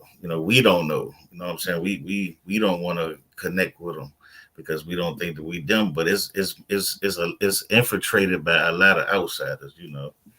That's right. You Them, see this here? some reservations ain't nothing but the Native Americans giving up. Them the people who lost and made deals to have a piece of land. You feel what I'm saying? That's it. Yeah, Yes, sir. You was on there the other night when I was telling them there's places in Florida. If you looked at it, you would think it was Africa. yeah, yeah, This like 20 miles from me. Even right down the road from me, I can show you something look like this here. But if I told you this was Africa and I didn't tell you this was up here where I was, you would believe that it was somewhere in Africa. You see? Because the part of where we at right now, you got to remember Africa would have been connected to the whole East Coast of the United States if it was together. You see what I'm saying? So when you see the way it look here, and then you go into Africa and you look at some of the plains that they have over there, when it looking at how everything is, I'm talking about from your alligators and your crocodile, all that type of stuff, man, really shows connection. But this is Florida right here, right? This is, like I say, 20. I could shoot a movie by Africa right here. All I got to do, if we have a whole bunch of Negroes out here dressed up in bamboo, suits or whatever you want to call it, this we can make a movie here. But I wanted to show you something because this actually had to deal with all the Aboriginal tribes that was in this area here. And it talked about the Seminoles. I ain't gonna go all the way into everything because I was gonna get on this brother with this stuff here. This is Seminole right here, right? Notice that he got the fez with the feather on his head, right? This Seminole tribe. This Lenape tribe right here. These, are known as Moors. Moors. Go look that up, the Nanny Cokes. You probably already know it, though. You know what I mean? This was yeah, a Muslim brother who was actually a Seminole, right here. But let me show you something.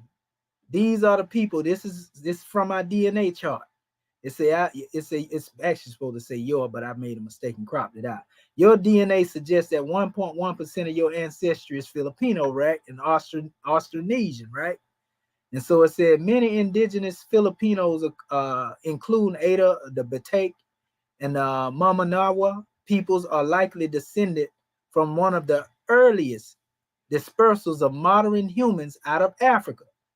You see, however, most Filipinos can be traced their ancestor to a much more recent and widespread migration of Southeast Asian, because they said I had some Southeast Asian in me too. Seafarers related to the indigenous people of Taiwan. It says, and today this genetic signature called Austronesian, meaning Southern Island, is a common across the islands of the Pacific from the Philippine Sea to Hawaii and can be found as far away as Madagascar. That's my daddy right there, bro, when he was young.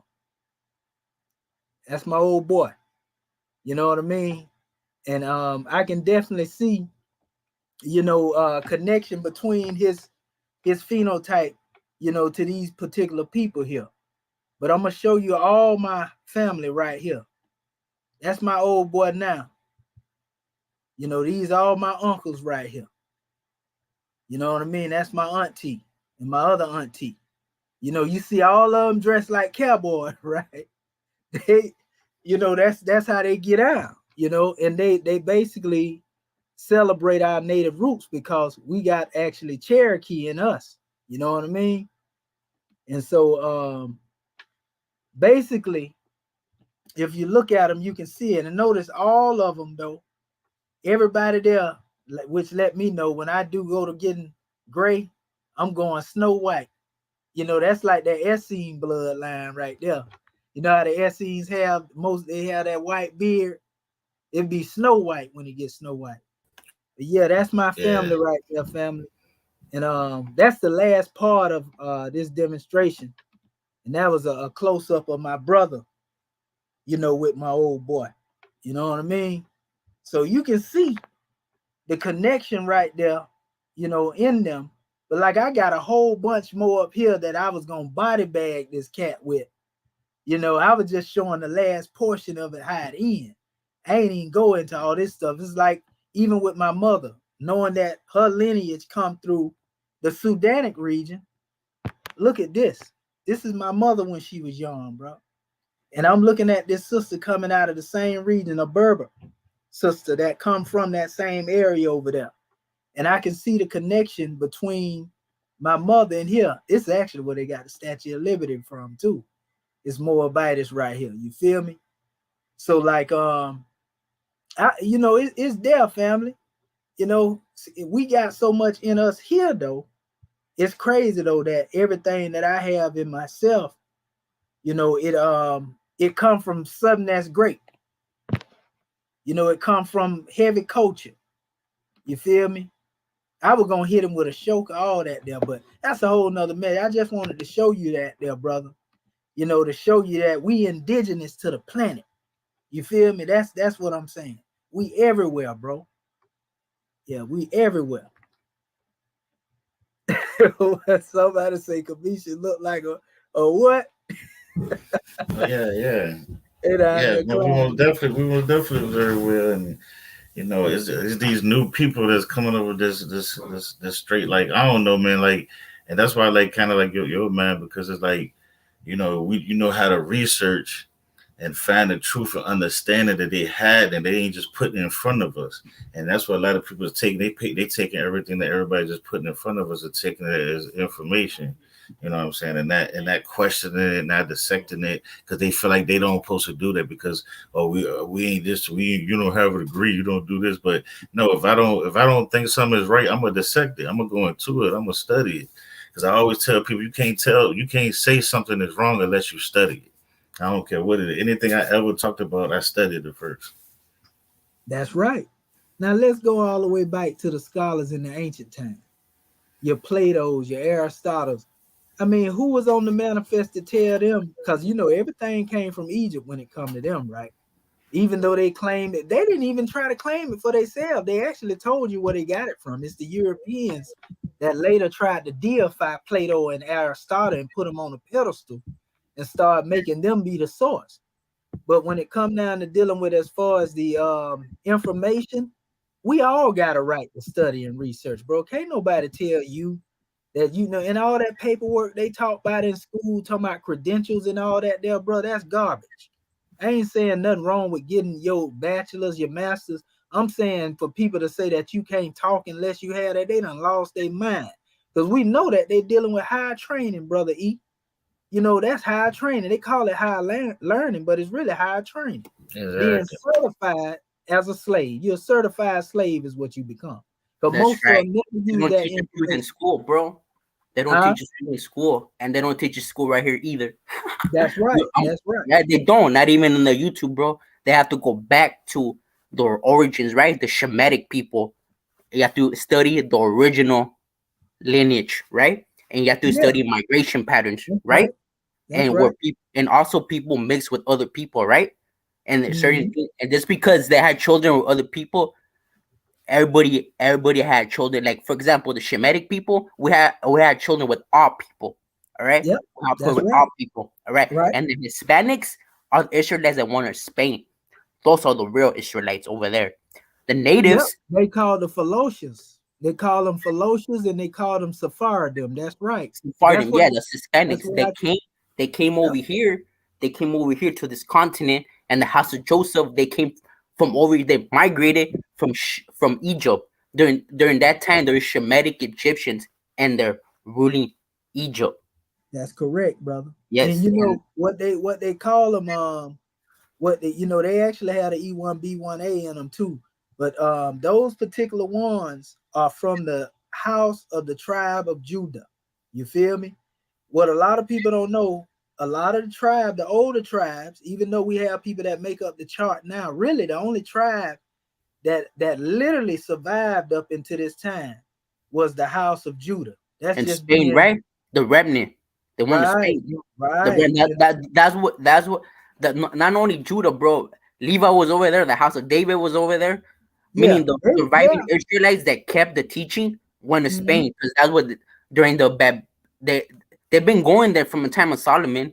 They've been going there from the first temple that got destroyed, even the second temple during the Right. Roman captivity. They got dispersed throughout the Mediterranean, and then they're in Spain, bro. That's what people don't want to, and then they want to tell us, and then when we talk, they are in our school. Like, for example, us and what they teach us, bro. They teach us that the Spanish came and they were conquistadors. They came and conquered and did all this stuff. Which, if you really look at the history during the 1500s, it was a whole different thing, bro. We actually had children with the people, with the natives right here, and there were actually native conquistadors as well as black conquistadores too. To be Yeah, honest, yeah, you yeah. know what What I'm it saying? was, yeah, you right, you right. What it was is the ones they were calling black conquistadors. That was the Moors, and but the thing is about it is that you got to look at it. The way the European is always ruled is by divide and conquer. So the people that was native here, the people that they brought with them, they had them fight against the people that was native here. You see what I'm saying? And so that's why you have a mixed spirit even Yeah, to this day. because the natives over here, like for example, I'll give you the example of the Mexica, the Aztecs. They were not keeping the teaching of Yahweh. They were doing injustice to the people on this Mhm. land, bro. Yeah, how you think Yahweh's not gonna notice that? Yahweh's not gonna notice that? Our own people were doing wrong, literally, bro. And Yahweh brought judgment over That's here, right. bro. Yahweh brought judgment, bro. And That's and and, right. and he used this majority of the people who conquered this land were natives, were native people. The did the fighting and stuff were natives, bro. Yeah. That's just Yeah. the truth because they Yeah. were going against other natives that were treating the people Yeah. wrong. Yeah. They was You know? fighting against. They divided it. That's what I was saying. The divide and conquer. They had people fighting against each other. I mean, Mhm. it's a lot that was going on here, and that's the spirit of this country, though, bro. That same spirit linger now among the people, and that's why you have so many of our people against each other. You see what I'm saying? It's because that same spirit is on the manifest. I'm Even gonna do this. I'm gonna do this right here. I'm gonna just show you something. I ain't gonna go into it, but I'm gonna show you what the natives look like real quick. And I'm going back to that same PDF. Like I said, I ain't giving up everything over here. where there's different Uh, I'm gonna different show you what natives they look natives like the real natives quick. they came from different times, bro. They came See from that? Egypt. They also That's came during right. the time of David. they That's right. also they also came from Asia, bro, through I agree. Yeah, I agree with that. I agree with during that. the That's Assyrian right. captivity. 100%. During the That's Assyrian right. captivity, they went to Asia, bro, and then many migrated to this side. You know what I'm That's saying? right. That's just true, bro. That's what everybody looks so different. You know what I'm That's saying? right. The And this Shemitic, is yeah, this is confirmation on what you saying, brother. I'm gonna show you something. Look, it said the term mortal, right? Literally, more is commonly used when referring to the ancient Indians of the valley and the village, right? And Moro, it says, is in heathen. This is the European saying this, right? An unbaptized Indian. In other words, if you wasn't a Christian and Indian, you must be a Moor, basically, is what they were saying, right? So it says in the time of the Moors, it says basically are frequently heard when discussing the history of the region with the words Renya or Renya, which is Ray, king. People often they refer to Indians who were born in the time of the Spanish vicegerency, what you was talking about, the rulership when Spain came, the yeah. conquistadors, in other words. Nueva It says that some Vizcaya, of them, Nuevo León. right, right. You know what I mean? So this is one aspect of it, but I wanted to show you this as And that well. they were born the time of the Spanish. You know what? I was studying the history about during that time, bro. I'm be real with you, like like a lot of what they call Africans. They came from Angola, from that side, That's but right. And there were a lot of women that came with them, you know. And during that time in Mexico, you study the colonial period in Mexico. That's where we get the Afro Latinos, because That's right. the Hispanics, they had children with the so-called black women, bro. Just as That's true. right. You That's know what I'm right. saying? That's That's just right. true. You know. Now check this out. You see the headdress they got on in the type of attire. This is what the natives wore. But these are Moorish sculptures, right? Coming from Spain. But I'm gonna show you something. These are the other ones here. You see, they have the same type of headdress, but they got the turban here with it. This is actually, and I said this was actually Geronimo, but it's Montezuma is who it is, right? And I was showing this in the last time I was here. You see what they called them? Indian Moorians, right? You see the attire that they have on, Aboriginal Islander. Now, when you come over here, they have the same thing in America. Same type of headdress, same type of attire. Here you see the other one that I showed you where they got the tell her who that is right there. In the turban. That's Montezuma. You ever heard him say from the halls of Montezuma? Yeah. I just wanted the people, you know, just in case the people didn't. How is that? The people didn't know. Like, who painted that picture, bro? Like, that seems recent. Well, this is an actual bust, a real bust. Like, all those pictures look recent, bro. It's a museum, but these are old pictures that's actually just you can find them in Spain, you can find them here in our archives too. If you look close, you see it says America. But look who's sitting on the throne there. See, it says America right there on the map, right? That's what I'm trying to get you to see. Look at the attire. They all wearing them feathers hanging from around. They either got the turban on with the feathers coming from it, or they have the headdress that's crowned with the feathers coming out of it. That's us. Now watch this. And this was a consistent head dress, right? But look at what they called them here.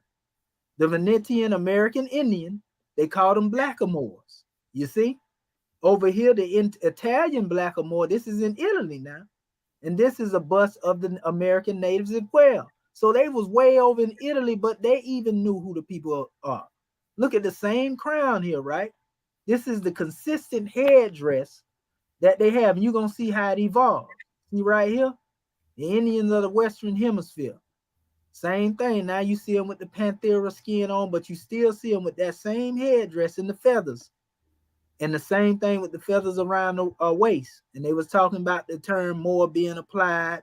This is in the book Ancient and Modern Britain too, by David McRitchie, page 374.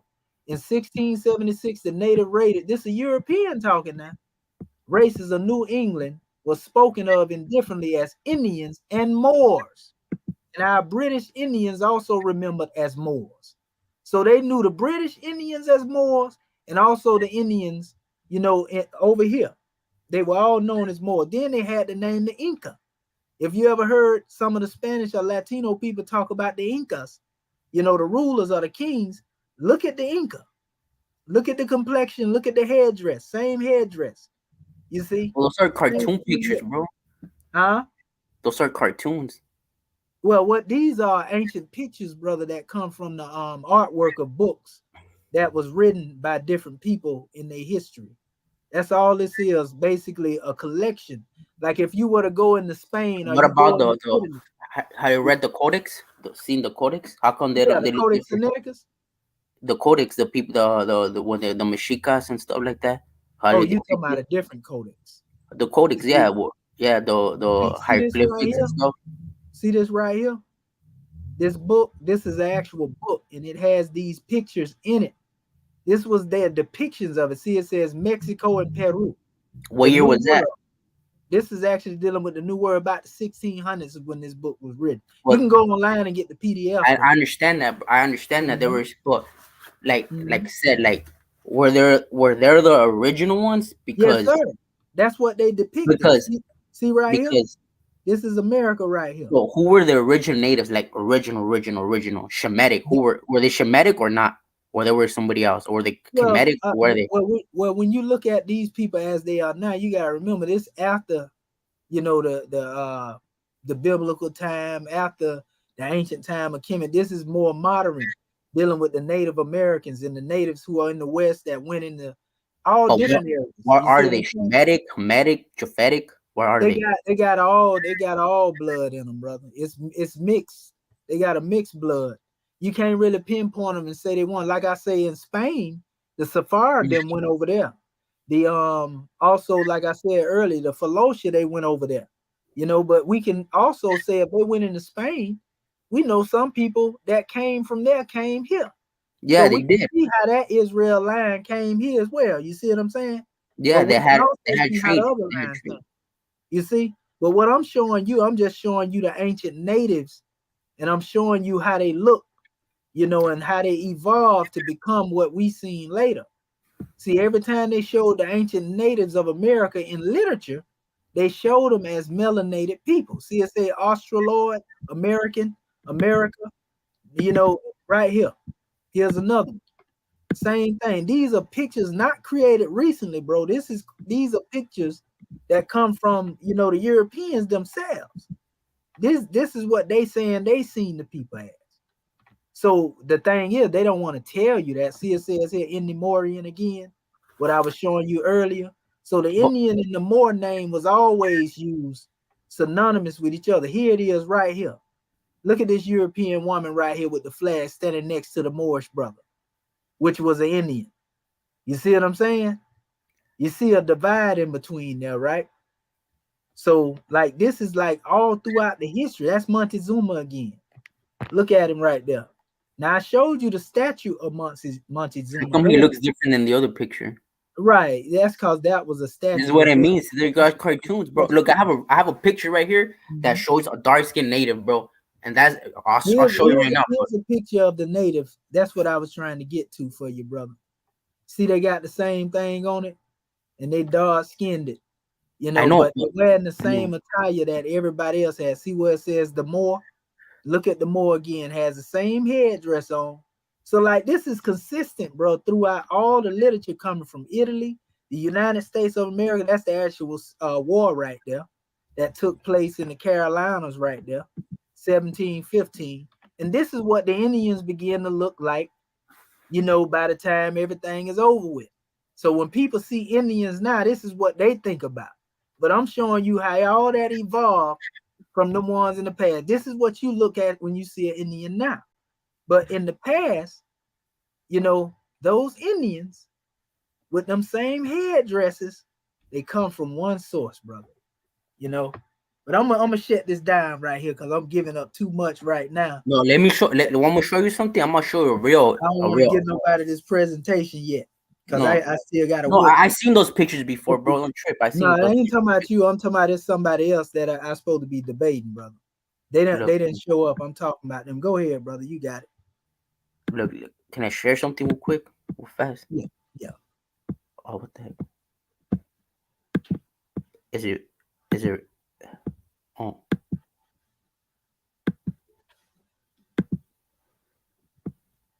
what the heck? What is this window? Or you see it? You see me? Yeah, I see the screen. I don't see what you're sharing yet, though. I guess it got to come You up. see? Does that look like that's dark skinned native from the area of You northern? sharing the wrong screen. You sharing the Huh? StreamYard. You just sharing the StreamYard. Oh, he shared. Oh shit! Hold on. And So while where I he's put sharing that, entire thing, screen no, we can't see it No, yet. you go to the there, last screen. You go to the last one, not the there. entire screen. No, not that one. You Hold go on. to the last one. All right, share screen, and I go to enter screen or window or Chrome tab. Chrome tab, and then pick the tab that you got your thing you sharing from. Oh, her. You see it? You see it? Yep, got it up there. You see that's a dark skinned Native American. Doesn't mean he's black, bro. You know what I'm saying? These are people that came from Egypt, ancient Egypt, the house of Joseph. About from that time of Egypt, bro. That's almost more than 4,000 years ago. They had the same custom as the Israelites right here, bro. That's just the truth, bro. This is northern Mexico, you know. that's a person, bro. You know, like they're dark skinned doesn't mean they're black, bro. Look, here's another picture, bro. Look. Oh, wait. Well, I don't call them black anyway. You know, so You see? I You see agree them? with you on that. You see, They were bro? Moors, though. They were Moors. That's what I use in terminology. Go ahead, brother. Yeah, we seen the same thing, but you don't show you're not showing the information. You're showing images. Yeah, he ain't Do showing. you That's want what him? I'm looking for. What I kind of want to information do see you what want? the bracket. We want to see what's The in information on the picture, like their You want identity, the information where they came from. these are the Tepacuanes, Tepacuanes. Look it up, the tribe in Mexico. You I can look mean, it your up. screen is up there. You can show the information at the same time. Yeah, hold on. All right, you want me to get it? I'll get it. Hold on, let me stop sharing this, and I'll get the information. Hold on. All right, you just talk, and now let me get the thing set up. Yeah, I mean, but yeah, I never claimed to be from my people from Mexico, but I'm Right. I But speak on the even people of though the North original America. Mexicans was our people too, the ones that inhabited there before. That's why I keep saying we indigenous to the planet. He gonna give it to you from what's going on presently now. And I'm trying to get him to, that's what the divide come at in the information, cause while I'm trying to show you something more ancient, he trying to show you something that's more modern. No, what he's trying to do is secretly debate you on the, Yeah, I the know. color, the identity of them, Yeah, and this ain't where we at. I'm not secretly We're debating. I'm not. telling you straight up, bro. Hold on, you ain't gonna talk while I'm talking. First of all, yeah, I'm trying to inform them that this is not that type of thing. You have information, but we're not trying to prove no identities of no colors or anything like that. So, what's your point? Yeah, I'm showing you we won, and that's what I'm saying. Like anytime, that's what My they get point, lost at. my bad. Go ahead, talk. My bad. Go ahead. No, I'm just saying this here, bro. A lot of people get lost because they looking for the modern things, and I'm showing you what was here No, before. you gave me 1600s, 1700s, bro. You know, so-called people from Africa, they came actually. How old was that picture? 1500s How to old was that Mexico. picture you just showed? How old was that picture you just showed? What It how was old young. That was from Mexico, from today, what? from Yeah, it was it's recent. it's a Oh, recent okay. picture, bro. So You why know, did you talk about him showing something in 1600? See what I'm saying? because so-called black people came from Africa during the 1500s or to Mexico, and they actually inhabited certain lands, and some of them actually were actually went and they were free. You know what I'm saying? You Bro, know, Yeah, but it's but true. hold on. But tell us when we never said that. Tell us when we didn't say black people didn't come exactly. off boats. Tell No, us because that when we didn't say you guys are saying I'm talking recent history. You show me pictures of the 1600s, 1700 cartoon pictures. I'm showing you real pictures of real humans, and I'm telling you many so-called what they call Family. they came Family. over here. Hold on. First of all, he can show whatever he want to show. This is not a debate. What you're doing is you're regurgitating the argument you had with somebody else, and you bringing it over here. And this is not that type of party with you over there denying the information they bringing, trying to bring up your sources. It's not like that. So at the end of the day, we're not trying to go against you on, they might be, dark-skinned people of a different race. We're not doing that. So please build with us, not against us. Let me help You you guys out, are saying brother. Let me help you you guys out. are saying that we're not native, bro. Like, Let me help you out, David. Let me We say this. everything. We everything. And if you want to bring some information, then bring it. Don't say, well, we ain't, because this is what the problem is. This is see what I mean? The truth comes out. No, brother. I ain't spit no ain't truth no on her. ain't nothing. Hold up, Serena. Let me say this to the brother. This is the problem right here, brother. What you fail to realize is cameras didn't come into existence to a certain time and period, right? So you don't expect nobody to have pictures of people that existed thousands of years ago. Thank you. I You mean, see what I'm I saying? don't. You Yeah, gonna I see don't them know. written in stone, or they gonna be in statues, bro, in busts. And this is the artwork of the people. I'm showing you artwork from Italy, Check out the artwork codex from from Mexico. Spain, artwork from England. The way that they was How about the depicting codex what from they Mexico? see. What Bro, 1500s? How did they listen to pick what this out? listen to what I'm saying. Did you hear what I said, brother David? Because this will kill the whole thing if you hear me. They did not have cameras. during that time, so you ain't gonna see no pictures like the pictures I showed you of them two native. That's because they were doing cameras at that time, but they didn't have cameras in certain time periods that I Hey, showed you. Hold on. Let me introduce Devin Blaylock. He was in here for a minute. You have anything to say, brother? Peace to the family, man. I gotta apologize, man. I was supposed to got back with Jay, man, about a debate from with my man what name is Lions Rogue Lion, I think it was. And I talked to them the other day, and I mean with Thoth. Oh yeah, Thoth. Yeah.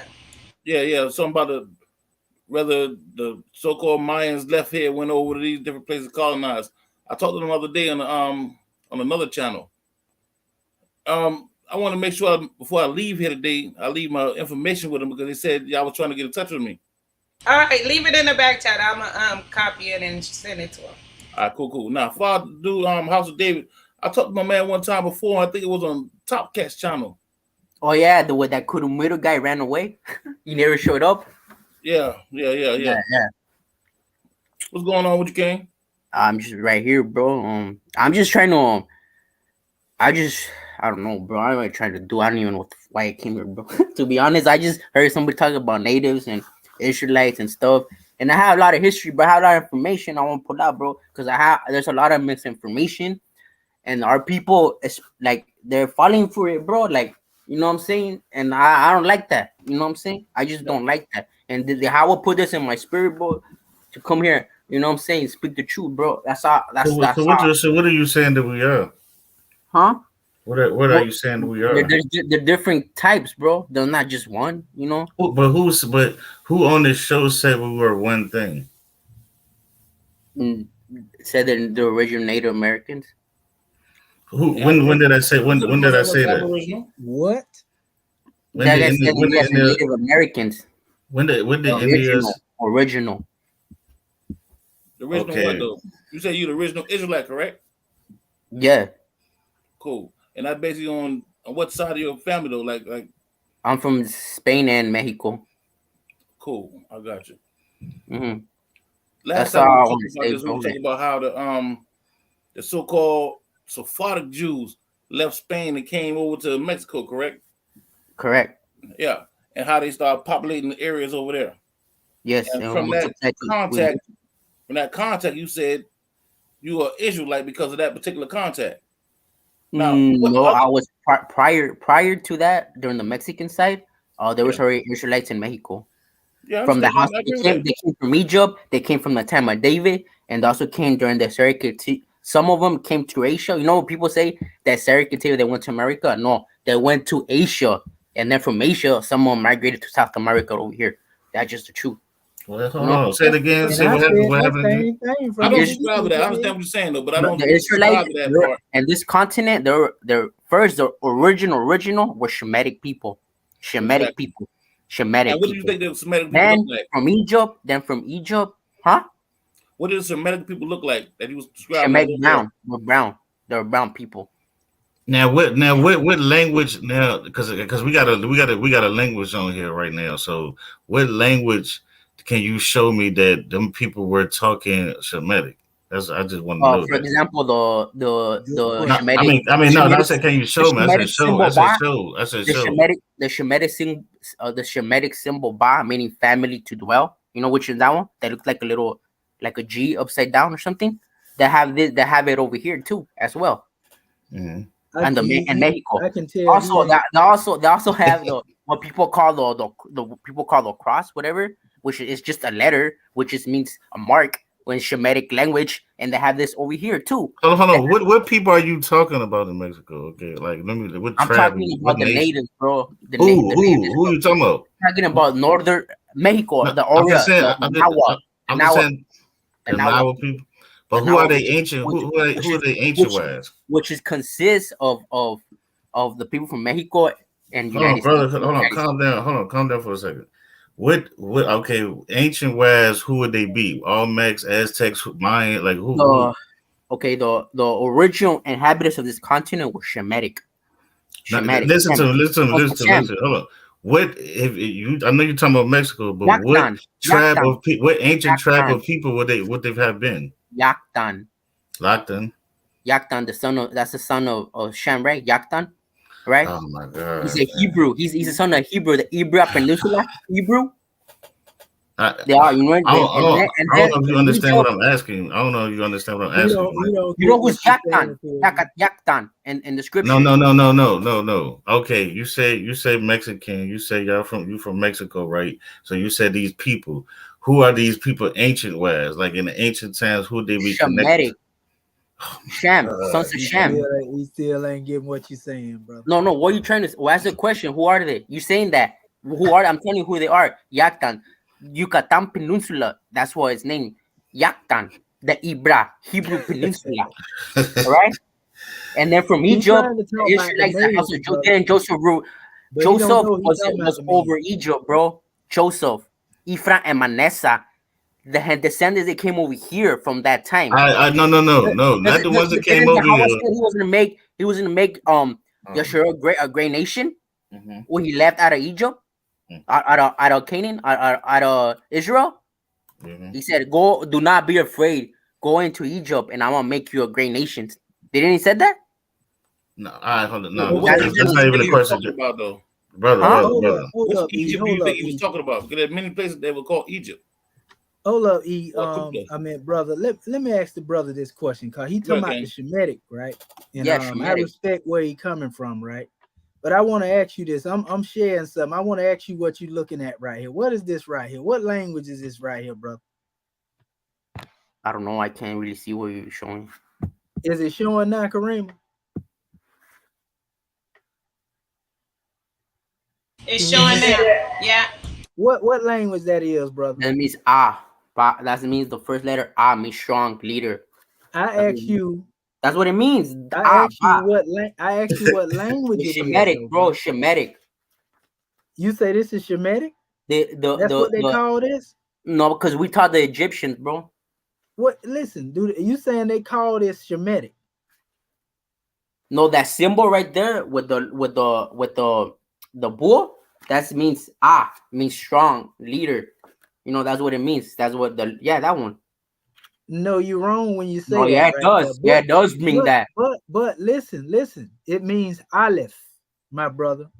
And this symbol was taken from Egyptian symbol. I said It's It's Aleph, not It's Aleph, bro. Aleph. That's my brother. Hebrew. You can say I pronounce it, but the meaning. Now, what is this then? What is this symbol here? That means ba. No, it's bait. It sounds like he's speaking. He sounds like he's speaking to Lashawn Kadash. That's what I was trying to. That's exactly what I was showing you, and so I can see the brother. Go back to the letter. Go back to the letter. Go back to where you're at right now. That symbol is found on the Mexican shield. Means that symbol right there, bro, and the chimali, bro. It don't surprise me, but that's the one I was telling you about. You just brought it up yourself. Listen to me, young brother. But this is more ancient than what you have on the seal. What time period was Egypt? That's Egypt, right? Of course. Well, which year? Which year was it? What you mean? What year is it? What time period? This temple right here. This is actually one of the temples that come from the later periods, 330 period. You know, and I put it up here to show what they were depicting as a house. Yeah, this would be around 330. But what I'm gonna show you right here is this. Look, all of these letters have their origin in Egypt. Hey, that means food. God. I know all these letters, bro. Listen, I appreciate it. Listen, brother. Won't you just listen? You hyphy. Just slow down, because he might teach you something different than what you think you know. Like, calm down. I'm showing you where these shapes come from, young brother, and they come from Egypt. The brother was asking you about the ancient name. You keep saying Shemitic. We know what Shemitic is. I'm giving you the meaning. How about that? You don't even know the name of this. I'm telling you the meaning. What's the name of the language? The ancient Hebrew language. The ancient Shemitic language. Shemitic Hebrew. He an account, man. I'm trying to tell you, he an account. Let me tell you what it's called properly. Well, you know what it means. You know what it means. I can tell you what it means, bro. This is known as Proto-Canaanite, brother. That's what it's called, Proto-Canaanite. Sometimes Proto-Sinaitic, depending on who you're dealing with, right? Because this was the language when Egypt, if you go to Isaiah chapter 19, it tells you that 5 nations will speak the language of Canaan, brother. You feel me? What's the language? This is actual a script, but then the Paleo-Hebrew that is also in connection to that particular time. Canaan is just a region in the Middle East, bro. That's how it is. Hold up, brother. That's what it is. Listen to what I'm saying. The Paleo-Hebrew is also a language that was used universally. It's the language that was used during the time of the Tower of Babel, so to speak. Meaning everybody had that alphabet. But then when they began to create their own alphabets, that's when you seen this come up. You see what I'm saying? And so it was attached to that same lingua franca that was used all the way across the planet, bro. Even English, Paleo-Hebrew was used by many nations. It was used by the Phoenicians. Even some English words and other languages that come from Shemitic language. Listen to what I'm saying, right? I'm showing you where these symbols come from. Like this symbol here, that's in what we call Proto-Canaanite, that you call in Shemitic, it's actually the top portion of this wall. Ain't nobody never explained this stuff in this detail that I'm giving it to you now.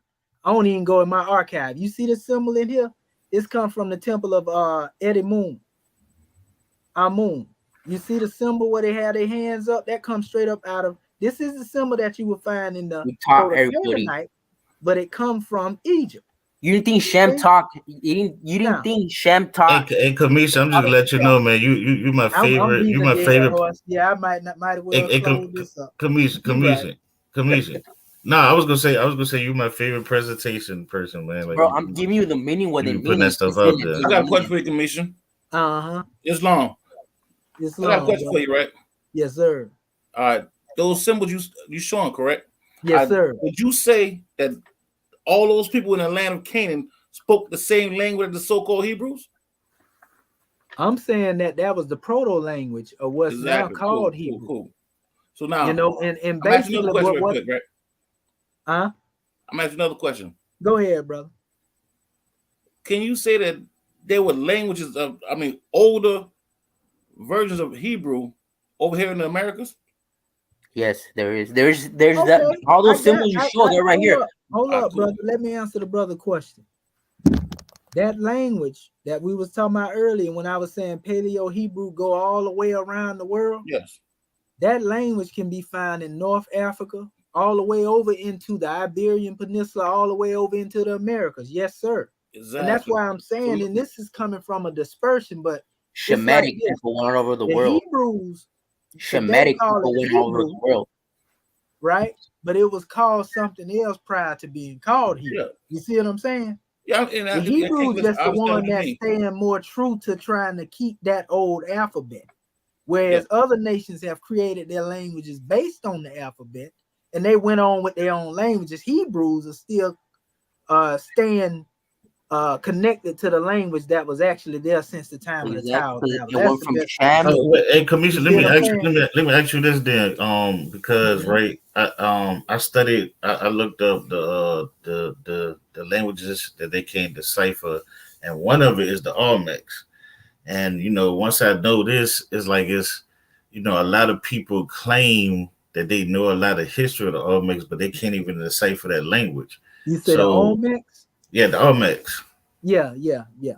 So they can't decipher that language, and I think they say go back to they say go it's in the BCs. I know it's a couple of thousand BCs. They go back out at 900 BC, something like that, I think. But yeah, they can't decipher it. So when y'all saying that, when the person is saying the Semitic language, see, he's saying Semitic, and then you're saying Hebrew, and Hebrew and Semitic, they're not every Semitic person is not a Hebrew, right? So right. Well, I'm saying so you had the Akkadians, you got to have the Akkadians that spoke Semitic and stuff like that. So yeah, it's Semitic, and then certain people took the was like certain people we call Semitic is just because the language they spoke and it really wasn't Semitic. Right. That's biblical Yeah, terminology. baby, you talk about That's biblical variations of the Semitic terminology. languages. Yeah, that's biblical We terminology. taught though. everybody, and we went everywhere.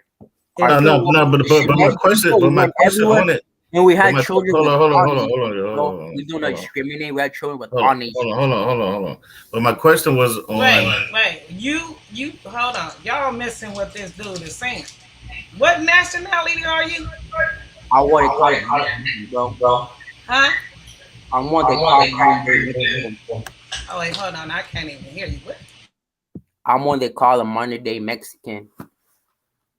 Oh, so you said that you taught everything, you everywhere and all that. So you Judah. Yes. So y'all Yes. Judah. We're the Southern Kingdom. I'm from the house of. This dude is a troll. Yeah, that's why I won't even try to he listen because I already know. I told you he a camp dude. I'm telling you, he part of that camp 12 I trap can stuff, tell. man. You know, he remind me of a dude used to be in the line then that used to come like this. He was Spanish, but low key, he was running around here trying to teach the Hermetic hypotheses and attack Kemet based upon that. I forgot the brother name. Me and him matter of fact, I beat him. You know, it wasn't in the den. Actually, it was on the channel LV them had. But you know what it is? See, this guy is not going to be forthcoming. He want to claim Hebrew and Jew, but he really believe the Spanish people, you know, that the Mexicans are the real Hebrews, and basically nobody else ain't. That's what I'm getting from his tone. But let me get back to my question though, because I don't want to, you know, he go. I don't want to mess. Go ahead. But they couldn't do it, so they don't know how to decipher the Olmec thing, right? So my question is, I've heard people say that they were a certain type of African, and I heard people say they was Egyptian. I heard people say they was this. But if they were these people, how can they not use them people language to decipher the Olmec language if the Olmec language is supposed to be a part of their culture? I can answer that for you, Ken. It is part of the culture, and the culture is universal. This language is universal. In fact, you can find, and I think it was California, they had an Olmec head, and you can find the symbols on the back of that head. According to what my man was saying, according to Lotus, these same symbols are used in what they call the deciphering of Metanetta. This information, this is my stance. This information, these letters or whatnot, left here and went over there. And if you look at it if you knock down the fences, you realize it's similar. We divided by these fences, the ideology, and these fences stopping us from really being able to build with our brothers and our sisters from over there. But if we knock these fences down, we realize that these are the same people. All this shit is based on astrology. Okay, that really didn't answer my question, but you can. That was a good answer though. But commission. So you know, I'm asking you that. Well, basically, I blame you camp people for doing this. Y'all created this. Y'all created this. See, what y'all did is y'all taught them, and now they want to take over the whole thing. See, I blame y'all for this. That's my origin story. According to the mystics, the Americans was out the water first. According to the mystics. I'm talking about the Mexicans. Yeah, but that's still the Americans. And I'm talking about the original. I'm talking about the indigenous Mexicans. I'm not talking about the people we find now. I'm talking about the Mexicans or the people they call Mexicans back before all these people started coming around. The Aboriginals of that area they call Mexico. I'm talking about them people. So now my man being connected, he claimed to be connected to them people. He may have it in his blood. Oh, we ain't trying to hear all that. Anyways, we moving along because he doing too much. He's a troll, and let's move on. Yeah. Let me share he's something not real Judah. quick. He's not all that. I ain't trying to hear all that. So I'm not saying that. we talking about maybes and possibilities. We ain't doing that. Yeah, cool. I understand what you're saying, Queen. I'm not saying who he is. I don't really know, dude. I remember I talked to him one time on another platform. Like I said, I'll blame the camp dudes for this. Yeah. Yeah, I just did a video. Y'all can go watch it. Me and y'all did a video on them on the camps teaching non-doctor. I'm teaching indoctrination and teaching people to be brainwashed and not teaching the scripture, and not really. And they did a lot of damage around the black communities, man. Let But me ask y'all a question. uh, Would y'all agree that the origin of most of those religions, those how could I say it, Abrahamic religions, stem from archaic symbolism that's found here in America? Would you say that? you said You said when you Abraham. said Abrahamic religions, they lack stem of from better what word, I was use that particular found in phrase. America. Yeah, I'm told. Yeah, Well, in order for one to say that, it would have to be something that predated, because I believe everything, me personally, in the root of the history, when it comes to all belief system. Why? Because I can see it right now in the rocks. yeah. The oldest systems of worship I see coming from over there in Africa, in Kemet, you know what I mean? Sumer, Yeah, I in agree. India, you know what I mean? Now, what I know is through the migration, a lot of this, what it is, nothing new under the sun, bro. You know, I So a agree with lot that. of the stuff that we talking about now, that is now called Hebrew, that's called Islam, the Yeah, same principles was being demonstrated on the different names prior to these things coming into existence. You see and I what I'm agree with that. saying? And I would agree with that.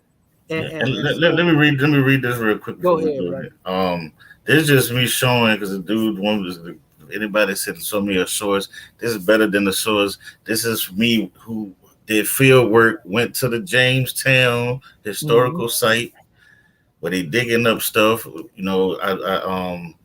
And this what this says right here. And this lets you know that they wasn't really pulling people in into the 1700s, right? And it was called kidnapping because not because um they was against it or something. No, what happened is when they abandoned it in Europe, it became a kidnapping charge when America was still trying to do it, right? Because they were trying to abandon it. So America in the South, they didn't abandon it. I'll say I proved that we weren't even free in 1865. Like, I mean, I got documents that could show that the dudes was thinking they were still slaves in the 1930s. Yeah, They had a whole group that was and the slaves in the 1960s that didn't even know they was free. You know what I'm that's saying? right. So but this says as a labor intensive tobacco cultivation brought more wealth to Virginia colonists, demand increased for both Europeans and Africans to work the land. Governor Sir William Berkeley estimated that just prior to 1670, Virginia population included 6,000 indigenous servants and 2,000 enslaved people. By 1700, the number of enslaved people of African descent in Virginia numbered approximately 5,000. This is 1700. Now, this is Yep. supposed to be the first place that we brought all the slaves. This is supposed to be the Mm-hmm. second biggest slaveholder. So they tell you they bring Exactly. 100 million people over here, but you telling me in 1700 we only had 5,000 African slaves. That's what I Right. was trying to say. And And then the who are, whole who are these? Then who are these indigenous servants? Well, they didn't say indigenous, my brother. They I said mean, not indigenous. indentured. Yeah, indigenous. My indentured. bad. Indigenous Now, to servants. be indentured, that means you working for free, basically. No, no, no. What, I, Yeah, what but I'm you saying, working for a certain I ain't amount of asking. time I'm though. just saying. I'm just saying. I know who Uh, the disinsurgent were. The people that they call the Native Americans. It was us. We were the disinsurgent because a lot of and they mixed us oh yeah, in. yeah, yeah. It was They us. mixed us It was in. us. Like in Virginia, I learned a mulatto. A mulatto ain't just a white and black person. Mulatto is actually an Indian and black person too. Yeah, and In let me get Virginia. let me get a definition of indentured servitude, family. Yeah. Okay. So our family get it. It's a form of labor where individuals on the contract to work without salary to repay an indenture or loan with a certain time frame. What we doing now, basically. Yeah. Even though we think we making some money, we still consider property. Remember, I said that before. Yeah. Until we come under one free national name, the name that connect us to the land, basically you consider property. I don't care how much of a billionaire you is, how much of a millionaire, you still a slave. And we seen it when they try to spend that money on doing something for the cause. What happened to them? Yeah. Hey, you know who this is? Go You know ahead. this is comedian. That's what the name cousin, LL Cool J cousin right there. Yeah, I think it was a great uncle, granddad, or something like Yeah, that. yeah, he descended from one Yeah, of but the look, ones listen to what it said at the end. you Once held in your London, hand. it says once London, Molly Nix trained diligently after winning 6 bouts against lesser known opponents. William Richmond placed an ad in the London Times for Mullinix, challenging Tom Cribb to unretire and meet the Moor on Yep. December 10th, 1810. See what I'm So I'm just saying? letting people know See when they what I'm talking about saying? Moors and stuff on here. That's what I'm trying to tell you, family. And that's the name. People don't understand. They think we trying to bring them into religion. And I blame the Moorish Science Temple for that. You know, nothing against the MST of A, because Prophet Noble Drew Ali established it. But the thing is, they didn't do right. So he took the temple with him when he left. And so what it is, they got people thinking it's a religious corporation. And we trying to tell them, Noble Drew Ali gave what he said a divine and national side of the movement, right?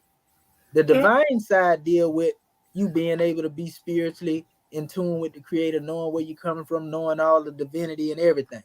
But the national side has to do with your nationality.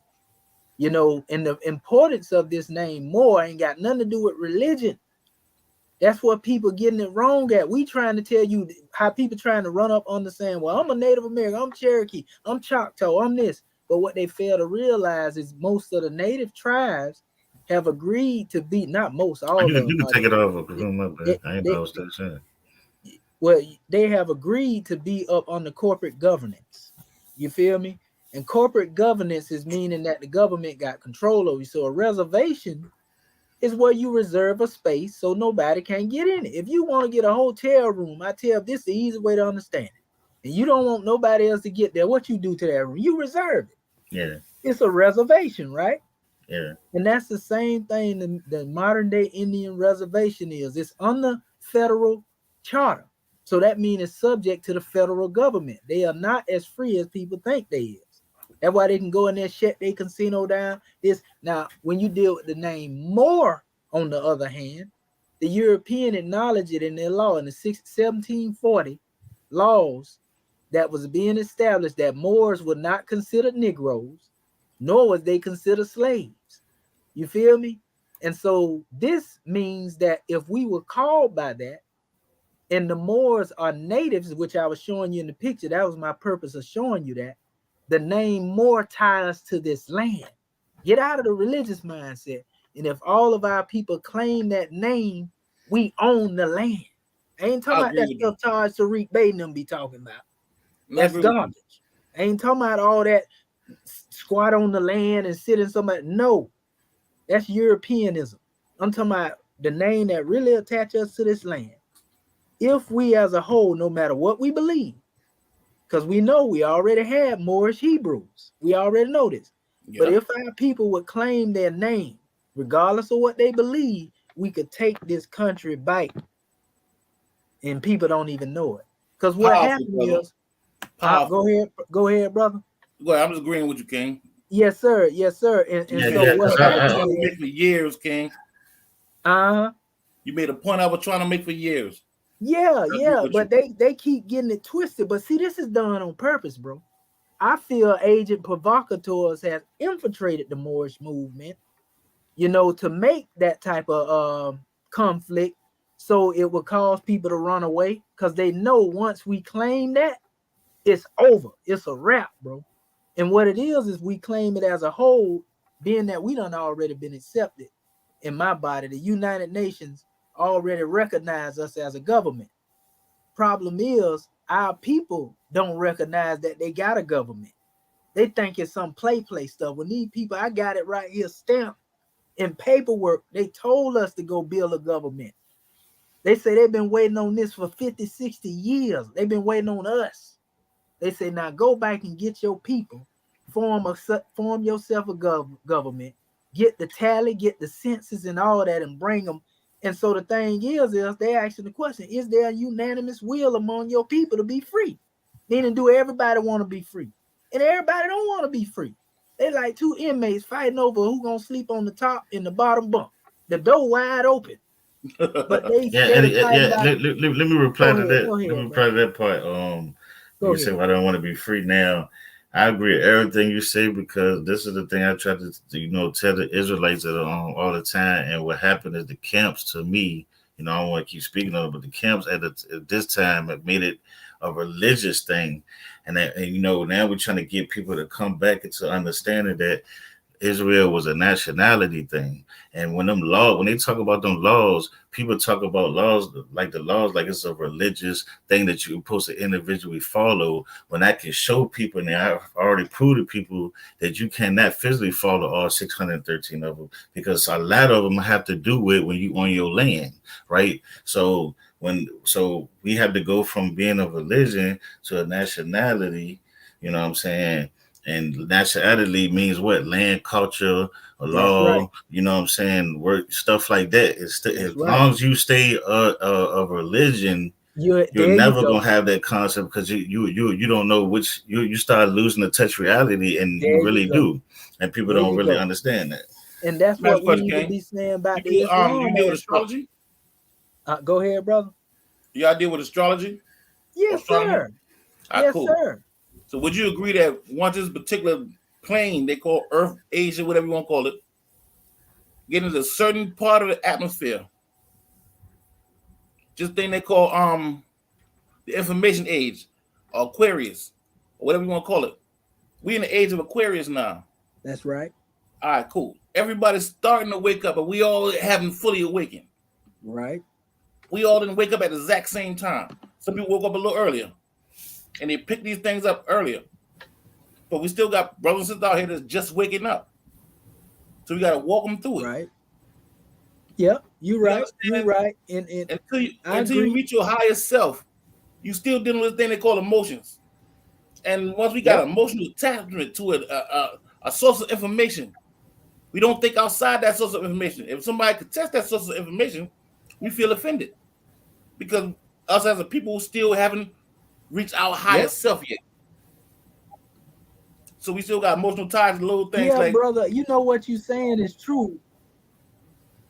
No, what you saying is true, right? But the problem is I don't get with our people, some of our people, is they don't know fully the knowledge. They going off something because I learned this from my mama. And I'm attacking what she told me if I go against it. But they don't even be knowledgeable, and they be trying to argue, and they emotionally attached to something that they don't really know. You see what I'm saying? And and I that's agree, the gang. sad part that I find, bro. Yeah, and I agree with You that. feel me? But they'll get there. You know, my mama and my grandmama raised me a certain way. Man, Right, you somebody can tell right. you But the something thing today, is, I'm like the hourglass out, bro. We ain't got no time to play. You feel and me? I agree with you. Like everybody want to unite, need to unite. Them Negroes that want to still be going back and forth, going to war with each other over that stuff, let them stay over there where they at and perish. That's where I'm at with it. Everybody with like mind, let's come together. Lead them Negroes where they at. Don't let them hinder us from coming together. Though. You see what I'm saying? That's how I see it at this point. Because our people And I agree dying, with you. man, daily.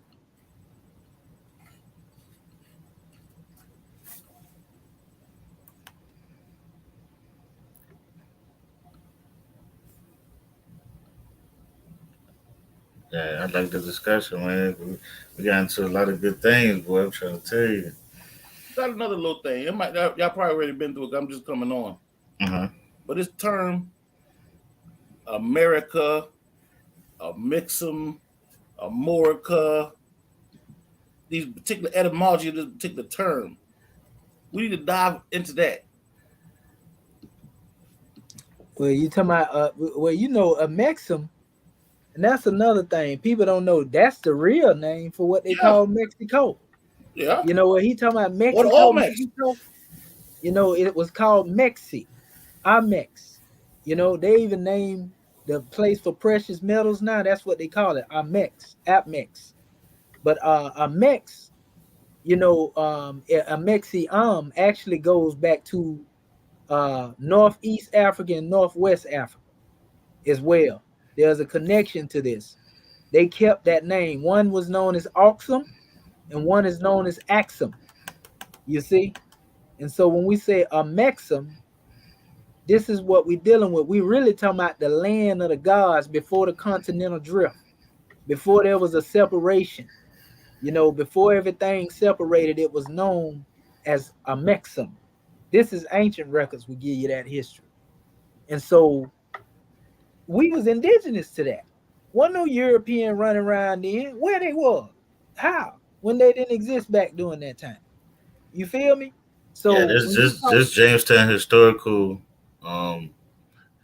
Jamestown historical site. Just letting y'all know when these pictures I'm showing. So you go ahead. For me, my bad. yes, sir. No, I was just saying, and so when you talk about America, you know, these are names the brother was talking about. Yeah, that's where they get the name America from. You know, Al Maroc, you know, it got a whole bunch of terms that was used that link back to the same thing, but they teach these things in secrecy. You know, people are sworn to keep these things secret, you know, because if they do reveal that after being on the oath, they'll take their behinds off the count. You feel me? And so that's the issue right there. I want to let me see something here. You got your, oh, you sharing your screen, E? I mean, nah, you can take it off. Okay, I'm gonna show you something real quick. I'm gonna show you. So I want, if y'all don't have this, get this book, family. This is one of the most important books ever written, bruh, when it comes to dealing with the history of our people. It's Hey, called the I wanted to Unification. ask you about that too. After you speak on that, the this right here, the Africans in Europe. Yes, Because I sir. know I've heard a lot of people say that they were the Moors. Because I do know a lot of navigators were Moors. That's Um, right. That's right. yeah, I know that. And- Like you said, the concept of the conquistadors. I studied on them a lot, long time ago. So yeah, I know a couple of and I know the tribes that are around here were Moors. But so let me ask you this: like the Mhm. Moors that y'all would say that was in America, right? And then like the Moors that's in Europe, right? And then the Moors that posted came from because I know about the Moors that I had a book called Adoring Africa, so I know about the Moors that was in Northern Africa, right? And Yep, they that's were right. supposed to be descendants of the Beavers and supposed They're what they call Berbers. That's a yeah, I mean misnomer too. Berbers Yeah, and that's the Negro and people of the Negro land, something like that. It yeah, goes that's like a so. misnomer. They use Yeah. that name. So Hmm. my question is, are these the same people, or like is that like you said, is that just a name that it was just used amongst the people that? Well, yeah, actually, these are the same people, but in different time periods. Okay. You feel So me? They was all, you can find them all over the place, and it ain't just our scholars saying this. A lot of the Europeans was teaching this back in the day. You feel me? Like in India, they had the Moors that was over there in the area of where Ashoka was. They called it the Mauryan Empire. If you go look it up, they're gonna tell you them Moors. Moor. They're gonna say the Mauryan Empire in India was Moors. You see? But like this is coming from the Book of Fire. I want y'all to get this, bro, if y'all can. My chairman will give them to you because he the author of it. But anytime you hear somebody talking on the authority of the Moors, bro, it's 700 pages right here. 700 pages. You know how much information is up in there? It ain't just talking about the Moors, neither. You know, this is the autobiography for Noble Drew Ali. Every European that write on the Moors, bro, they quote my chairman. They done stole the man book. Amazon selling it for hundreds of dollars. He don't even get paid for it. You know, they even said Noble Drew Ali was the author of the book to keep him Oh, from getting, you know what I mean? They played dirty with him. But if you go look at any recent books written on the Moors, they always quote my chairman. They look at him as the authority. You feel me? But yeah. I'm gonna show you something right here on the question that you were just asking about the people. I just went back to that page we was on a few minutes ago, so you can see. And the brother said it best. You know, a real adept. Here you go. I want to get to the, yeah. It says, "Who are the Moorish Americans?" Listen to what the brothers say, and it's gonna answer all of the question that you just asked and what we've been talking about. He said, "Who are the Moorish Americans?" The Moorish Americans are again descendants of Moroccans born in America. Now, when he say that, he's not talking about modern day Moroccans. He's talking about the ancient inhabitants that was in that land. That's the Maori people. So it said there's nothing wrong with America. The United States, which currently owns blacks, it says incullable authority, is not America, but of America. The U.S. can rise and fall, but the continent will still be here. There are also Moorish throughout the northwestern hemisphere, most brought forth upon the American continents by the way of African slave trade that lawfully extended the old Moorish empire. It said, with many newly developed Moorish kingdoms, new nations of Moors, indigenous from the interiors of Northwest and Southwest Africa, were rapidly giving birth to new nations in the Western Hemisphere. Harsh as it was and is, these nations actually evolved from the genocidal pains of slavery on the soils of the Americas and adjoining islands.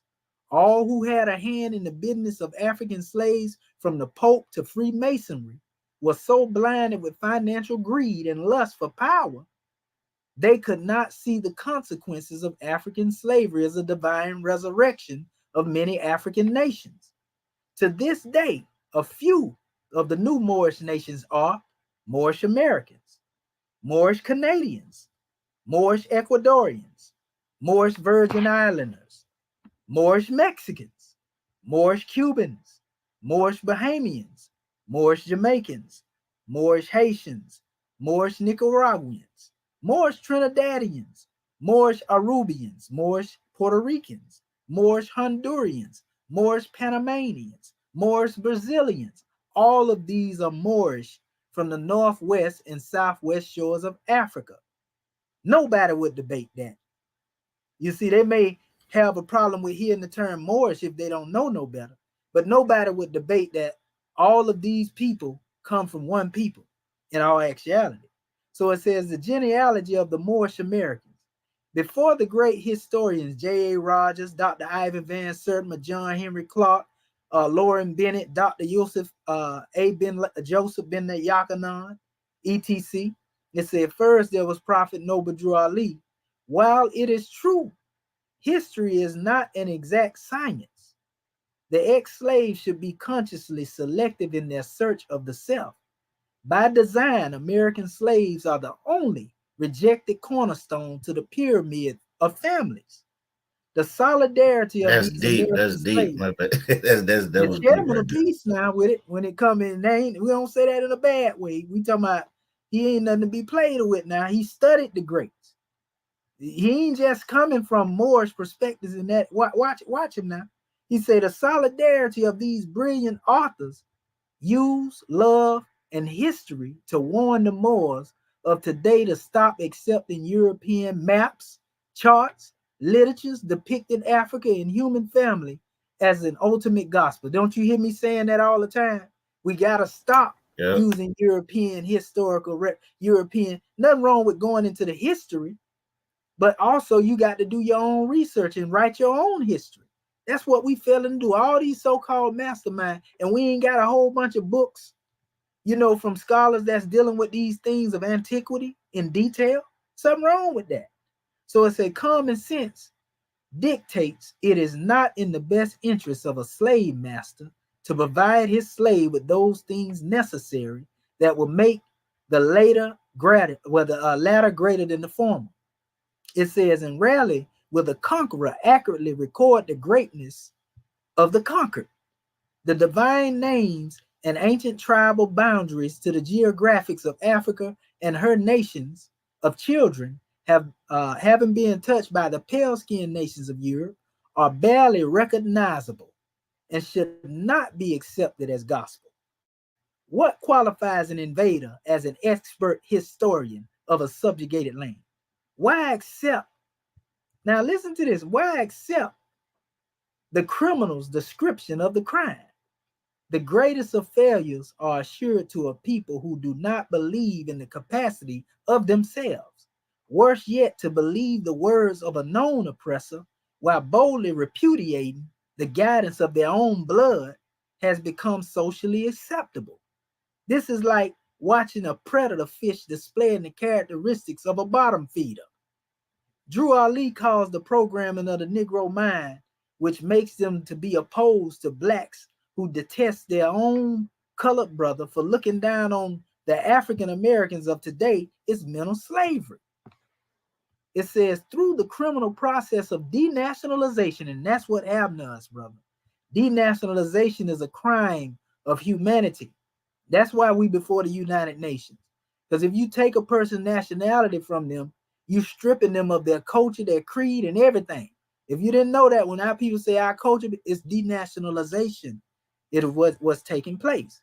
It says supported with a worldwide distortion and eradication of their history. The peoples of West Africa were completely detached from the human family of the nations.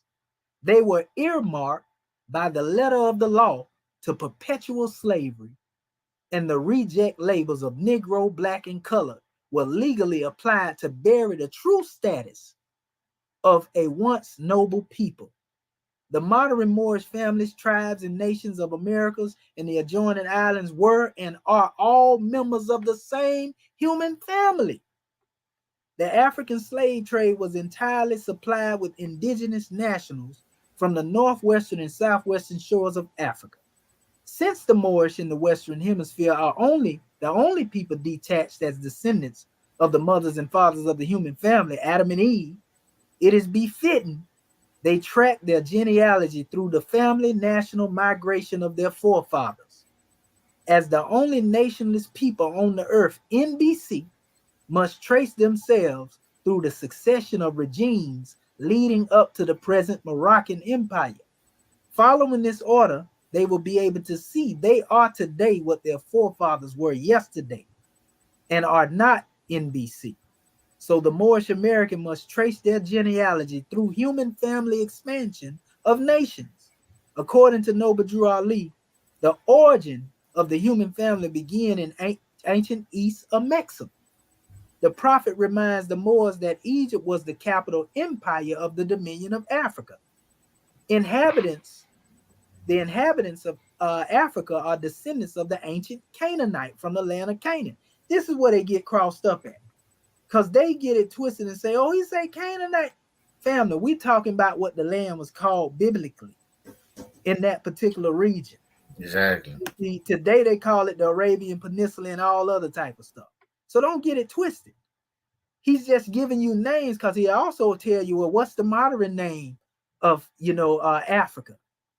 You see, the modern name of a Mexican. He letting you know he know the difference between what it was called then and what it's called now. So it says, old man Cush and his family are the first inhabitants of Africa who came from the land of Canaan. It's talking about in the same peninsula area, which was also really considered a Mexim during its ancient time. So it says his father Ham and his family were second. Then came the word Ethiopia, which means demarcation line. It says of the dominion of a Mexim. So that was the ruling line that comes between East Africa, Northeast Africa, and Northwest Africa. There's a line of demarcation that was placed there. You see, and then Ethiopia is right there beneath that line on one end. And then you got, like I said, the Aksum Empire, and you got the Axum Empire. Aksum Empire, Northeast Africa, or Axum Empire, Northwest Africa. But it's still rooted in the app. They still got a root to the original name, basically. It says the first true and divine name of Africa. Go ahead, brother. My bad. I mean, because I thought you finished. My bad. Go ahead, finish, King. My bad. Okay, yeah. So it says the first and true divine name of Africa, the dominion of Mexim, dividing the land between the Father and the Son. The following map illustrates the origin and migration of the human family. It must be remembered that Africans were populating the earth long before the grossly misdated so-called flood, which Drew Ali describes as Pangea era, and the earthland known as Asia was one landmass before the great earthquake which called the Atlantic Ocean. That's what Noble Drew Ali said. He was talking about the time when the earth was one and then it separated. So Drew Ali reminds us, the Moorish, who are the ancient Moabites and founders of the holy city of Mecca. In other words, the original Cushites were the founders of the holy city of Mecca before the modern Arabs got there, is what he's saying. The original people that was in the land of Moab at a certain time, our people was there before they got there. You see what I'm saying? So it says, in fact, it was the Moorish who first named that eastern part of Eden's garden, Havilah. This is why the Arabian descendants of Hagar, who came later, have spent the past 1,300 years, it says, to pogrom Africans enslaving the Hamathites from the Sudan to the Atlantic. It says the Arabian, having nationalized the African creed of Islam, have been busy destroying the Moorish historical accomplishments. It says throughout the upper and lower Nile, especially committing mysticism. So all them individuals that like to come at Kamish and talk about you teaching the Arab well, like you see our paradigm is definitely going in opposition to everything them Arabs did to our people. Because we know the Moors fought the Arabs and ran they behind back over there in Saudi Arabia. General Tariq did. And those brothers was following the more Sufistic path of Islam as opposed to Orthodox Islam. That's where the beef really come from. Because, you know, the Arabs don't really accept Sufism as a part, even though they should. They don't really accept Sufism as a part of Islam. And so basically they looked at them as the enemies are ripped. So the majority of North Africa, if you're looking at Muslims over there, they mostly Sufis, bro. They're not Orthodox Arabs. And so that brought a conflict. And when they tried to come in there imposing taxes on General Tariq them, like I say, he ran they behind back over there to the east. You see what I'm saying? It said this was the furthest attempt to cover up 23 years. It took an Egyptian adept named Gabriel to teach Muhammad to read. The Hamitic migration during the population of Northwest, Central, and Southwest Africa provided the sons and daughters of the modern-day Moorish Empire. The Africans used to make up the brutal slave systems of the Americas, it says, were all from the Moorish Empire, which was a comity of Hamitic kingdoms, nations, countries, and tribes. See, that covered everybody. It says 1371 and 1908, a list, and this is where I close at too, a list of African sovereignties and their capitals. Most of these nations were in civilized effect and unseen by European presence until the 18th and 19th centuries. Most Moorish Americans can easily trace themselves through the spread of the human family, knowing they are the mothers and the fathers of the greatest family on earth. In his lessons and instructions, Noble Drew Ali does not support the pale-skinned nations of Europe as being a part of the human family. But then, claiming to be descendants of primates, neither do they. One thing the self-proclaimed white man and his clone, the black man, has in common is neither one has a mother or father which to honor, thy father and thy mother. This is why proper status is of paramount interest, because it is your nationality branched to the tree of the human family. And so basically he showed the map the way he demonstrated. And I'm going to stop right there. But you got to get this book right here, family. You know what I mean? Because he even mentioned it down here that these are the kingdoms that we call Morocco, Algiers, Tunis, Tripoli. You know, the dominion of the inhabitation extended from Northeast and Southwest Africa across the Great Atlantis. That's the Atlantic Ocean, even onto the present North and South and Central America, and also Mexico and the Atlantic Island. So this covers everything we've been talking about thus far. And as you can see, the brother got the migration of the human family, got the lands of Ham, Moorish Empire, Kushite tribes in the nation. It's 700 pages of fire. That's why we call it the Book of Fire, family. You got to get this in your arsenal. I guarantee you won't nobody be able to mess with you. How do I get that book? You can actually order it from my chairman. You know, I'll give you the number. You got a pen right now? No, I got my phone. I can put it in my phone. He'll autograph your copy too, bro. Okay. All right, I got my phone. Let me put it in my phone right quick. What is it? Yes, sir. It's actually 434. Hey, message me the number in the message. Okay. 676-1555. Yeah, I don't know if y'all. I mean, did you want to? Yeah, I ain't know if you want to put the number on. Yeah, nah. He Okay. all right with that, cause that's headquarters. He, you know, long as nobody don't go to calling up there acting crazy. You know, the chairman all right. You know, you just tell him, you know, that you spoke with me, and then he'll definitely open up for you. You know, and then tell him you want to get his book, bro. He'll probably send you that. knowing the chairman, he might end up sending you the book of Ali, the whole shebang, you know, because he good people like that. But that book, bro, I'm talking about, it cover everything we dealing with. It ain't dealing with trying to religious bang you over the head with, you know, religion. Is mostly trying to get our people to understand, like you were saying, E, that, and he said all the time, you know, we got to know the difference between an organization and a government.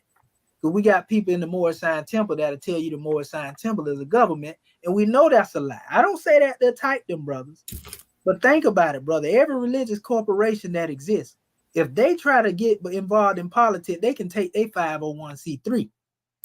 You see what I'm saying? You can't be 501c3 and act like you know government, bro. Exactly. You feel me? And so that's what we trying to correct our people. And people do that to try to keep a hold on our people so they don't come out that religious mindset and come in the government. Because they know once they do that, they can't enslave them no more. You know what I mean? I got a question for you. Go ahead, brother. According to Circle 7. Yes, sir. Where do they claim they was at when Ham divided the land up? Yeah, that's actually the commentary was on it just then that I just read. That was out of the Circle 7. Cool. You know, the actual chapters that was written by Prophet Noble Drew Ali, the Book of Ali. You know, so basically, you know, we use the term that you normally hear when we say Ham and Canaan, but we have a broader understanding of these terms. Because I also have other references outside of this that'll tell you who the original Canaanites is. But so when you say Canaan, my brother, you know as well as I do, first thing they think about is what they see and what somebody showed them now. But we have records, you know, that tell you that the original people that inhabited that place was the ancient Cushites. You see what I'm saying? The land that they call in Canaan, Cushites was there originally, before the Arabs and anybody else got there. So really, you talking about the ancient Cushites in essence. We know that the Cushites, all descendants you agree they all descendants of Ham, correct? All of us, that's right. Because when you talk about Cush, you talking about the seed of Ham, which actually is Cam, is what they call it in the Hebrew. It's spelled Kham, Cam, right? Yeah, I got you. That's where the term Camite actually derives from. You see, a lot of people don't know that. You know, and just like the word Misraim, it's really coming from Mesurah or Mesra. You see what I'm saying? Or like they say, Ramesses, that's all dealing with the Mesurah, the children of, you know, the light, so to speak, is where it come from. You do understand that being that we use those particular blanket terms, some people have put those people here in the Americas. Oh yeah, there is and I know what you're talking about, because they got a whole exotic map. They got an exotic map that show Jerusalem over here. I got it in my archives. It show Mecca over here. It show Egypt over here, Israel over. You know, a whole exotic map. They actually got places in the Americas that are referring to these places. And also it talk about America, the ancient one, that was written by, you know, the sister that called herself the niece of Noble Drew Ali. You know, she wrote the book, The Return of the Ancient One. You know what I'm talking about, the Empress. Yeah. And she mentioned a lot of that. Yeah, yes, sir. I think it was the Wichita, something like that. Yeah, that's right. The Wichita, that's right. And so, you know, then you got Horace, I think they call him Horace Butler, when rocks cry out.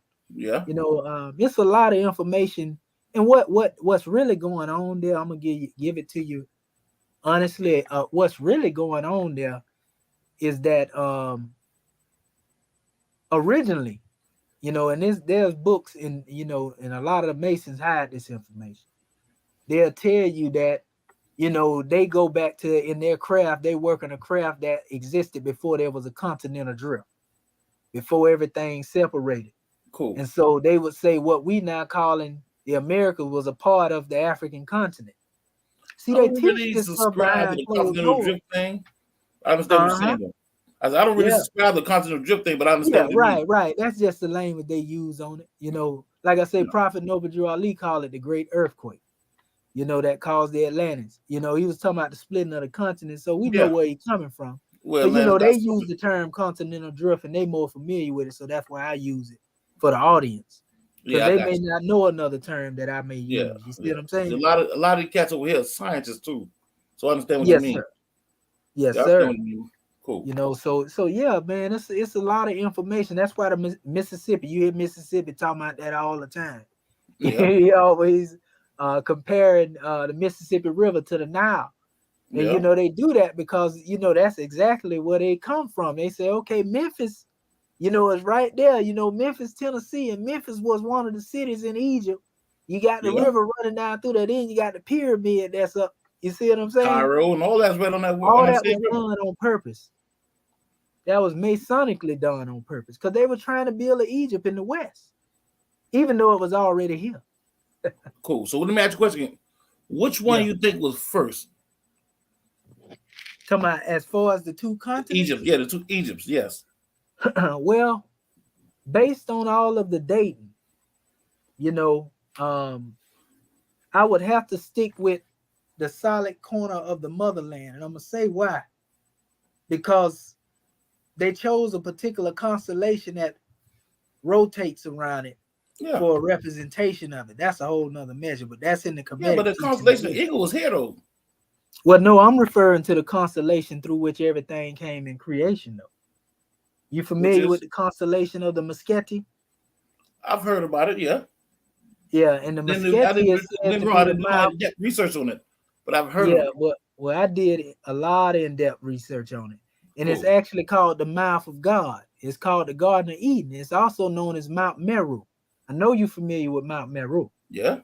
Every nation has a Mount Meru. I was about From to say there's one India over here into too. Africa. There's Go one ahead, everywhere. brother. It's one everywhere. And so, it represents a pinnacle. It represents the center. And so what happens is there's nothing wrong with dealing with the constellation of the eagle at all. The thing is, remember, they was together at one time. Both of them end up being great in the end because we see what's over here now. They couldn't have got that unless they came amongst a great people. We was the inhabitants here, you feel me? Exactly. But the European couldn't have got what they got if we wasn't already great. They just found a way to finesse us out of it, so to speak.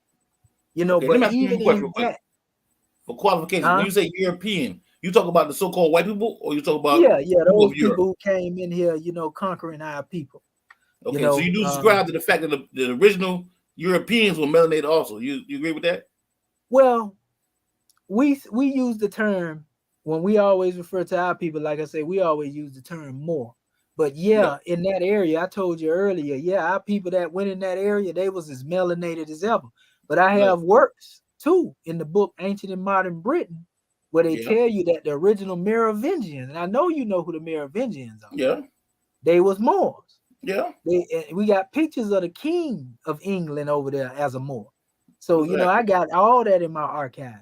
But what I'm saying is that, by the time you get into the aspect of them being Europeans, as they are now today, we more even subscribe to the work that our brother, the Most Honorable Elijah Muhammad, talked about. You mean hillside and rope mean the rope to bind them in. But Drew Ali taught that though. He taught that who the Europeans were in our questionnaire in the 102s. A lot of people don't know what the 102s are.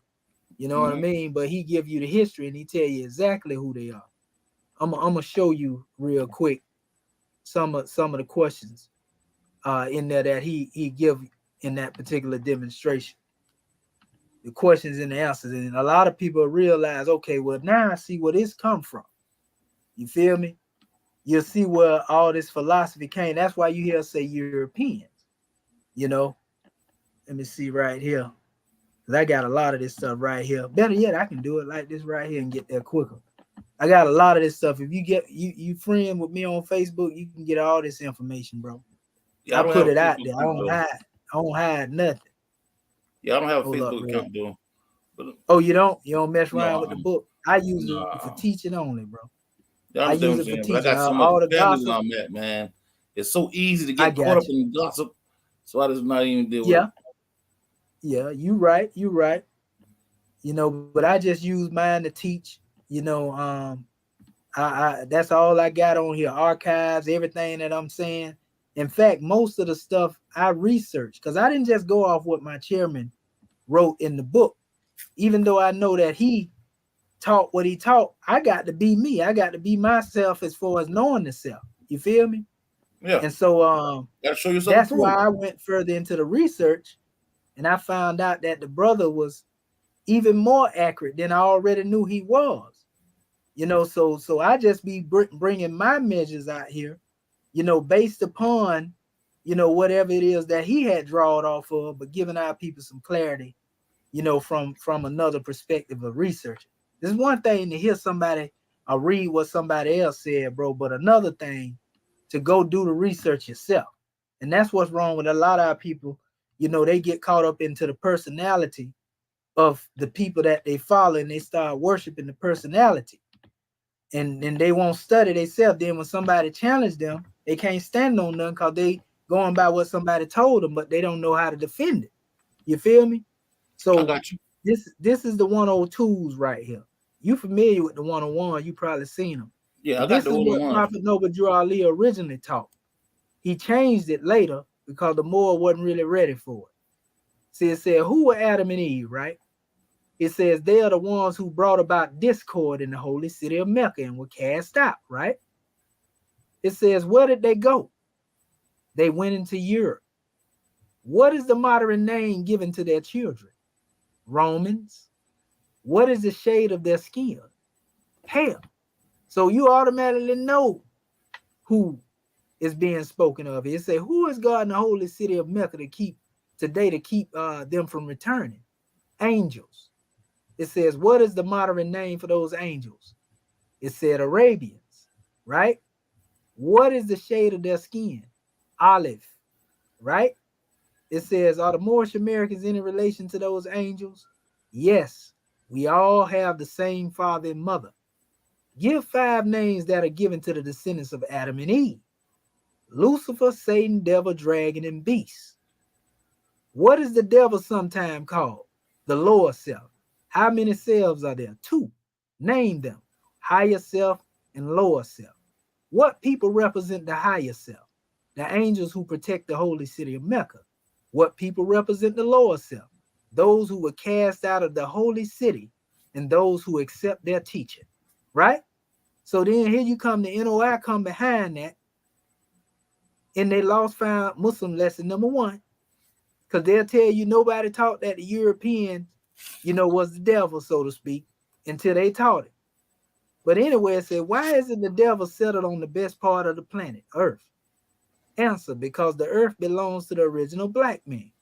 And knowing that the devils was wicked and would not be in a peace among them, he put them out on the worst part of the earth and kept the best part preserved for himself. Ever since he made it, the best part is in Arabia, the holy city of Mecca, right? It says the colored man or Caucasian is the devil. It says, why did we run Yaqub and his maid devil from the root of civilization over the hot desert into the caves of West Asia, as now they call it Europe? This is reference to this same measure right here when it said that they were cast out and they went into Europe. You see what I'm saying? It says, how long ago? It says, what did the devil bring with him? What kind of life did he live? And how long before Musa came to teach the devil of the forgotten trick knowledge? Because they had started making trouble among the righteous people telling lies, they accused the righteous people of causing them to fight and kill one another. That's the discord that was referred to here. You see, it says Yaqub was an original man and a father of the devil. He taught the devils to do this devilishment. Let me stop on that name, Yaqub. A lot of people don't know about this. It ain't got nothing to do with Jacob, as in Israel per se, right? But Yaqub, in this particular aspect here, in which they was using it as a, we can say, metaphor for the serpent in the garden. You see? In other words, if you ever remember, it said that the serpent head will be bruised by the heel of the seed. And it said that the serpent will catch a bite at the heel of the female, the seed. This is where he becomes the heel catcher. That's the definition of the name Yaqub in reference to dealing with this particular drawing, right? So when it says how many cells are there? 2, higher self and lower self, that's that black germ and brown germ that the Honorable Elijah Muhammad came up with in his teaching, but it's really the same thing that was being taught by Noble Drew Ali previously. He just remixed it. So anyway, last but not least, it says the root of civilization is in the Arabian desert. It say we took from them everything except the language and made them walk every step of the way. Elijah Muhammad will tell you that this has to do with the ritual of Western Freemasonry. You know, because the European take us through that. Because they put the cable tow around in there. Whatnot. I got you. Huh? Yeah, I got you. Yeah. So they put the cable tow around the neck, you know, and basically, you know, one go through the degrees, you know, one say how I know they said it down here where I'm from, my uncle them, you know, how far will your cable tow let you go? You know, and the cable tow to the Honorable Elijah Muhammad, he's saying it's symbolic to them being taken across the desert. So they taking us through that initiation process to show us what happened to them, so to speak. It deal with the first 3 degrees of Masonry. That's what he said. You feel me? Yeah. So it says he went savage and lived in the caves of Europe. U means hillsides, and rope is the rope to bind in. It was 6,019 years ago. So, you know, I'm just showing you how, you know, that teaching came out of that, but showing you that both of these teachings teach, you know, who the Europeans are. You see what I'm saying? And that just go back to what we were saying earlier. Go ahead, brother. Yes, sir. But now the NOI would deny that. A lot of them would deny they got anything to do with that. You know, but I mean, it's obvious we got records on that type of stuff. Cool. You know what I mean? I understand the basic history about behind the NOI. I understand they stem from the Science Temple also, but that's right. But they won't admit it though. Yeah, I understand that. Yeah, because they feel if they do, they think people would try to come into the Moorish movement. That's the real reason. Even though Farrakhan been throwing hints every chance he can get. Even Khalid Muhammad, he said, I'm a Moor and I got sense enough to know that I'm a Moor, and I wouldn't say that I was a Moor if I didn't believe it. Yeah. And the reason Khalid said that is because they was cleaning up Elijah Muhammad's house. You know, with Ward-Din Muhammad, him and John Muhammad, Elijah Muhammad's brother. And when they was cleaning it, they found the charter to Temple number 4. You know, in Detroit, the same one that Elijah and Farad them took over. Yeah. In Elijah Muhammad possession. Yes, sir. And Ward-Din Muhammad gave it back to the MST of A. But at that time, Khalid Muhammad and John Muhammad started talking about going back into Moorish science. That's why Khalid came out there saying, I'm a Moor, I guess. And John Muhammad came out and put the fez on his head. All that was because they had already talked about returning to the Moorish path. Some say that's why Father Allah left. Some say that. Yeah. I got you. Yeah, most definitely. And you know, even he in his early stages, he actually dealt with the Great Seal Moors. Yeah. That's where his mathematics and stuff, you know, some of the brother, I think it was the brother, what they call him, Shakim. I think that might have been the brother name, one of them early 5% gods. That one who helped him write the math, they was drawing off the you know, the Great Seal. Yeah. You know, when they did it. And then they came up with their own demonstration. That's why they had the 7 in their demonstration. Even in the early literature of the Nation of Islam, they had the 7, you know, in the crescent. Yeah. You know, so all of this stuff ain't no secret. People got to stop being in denial.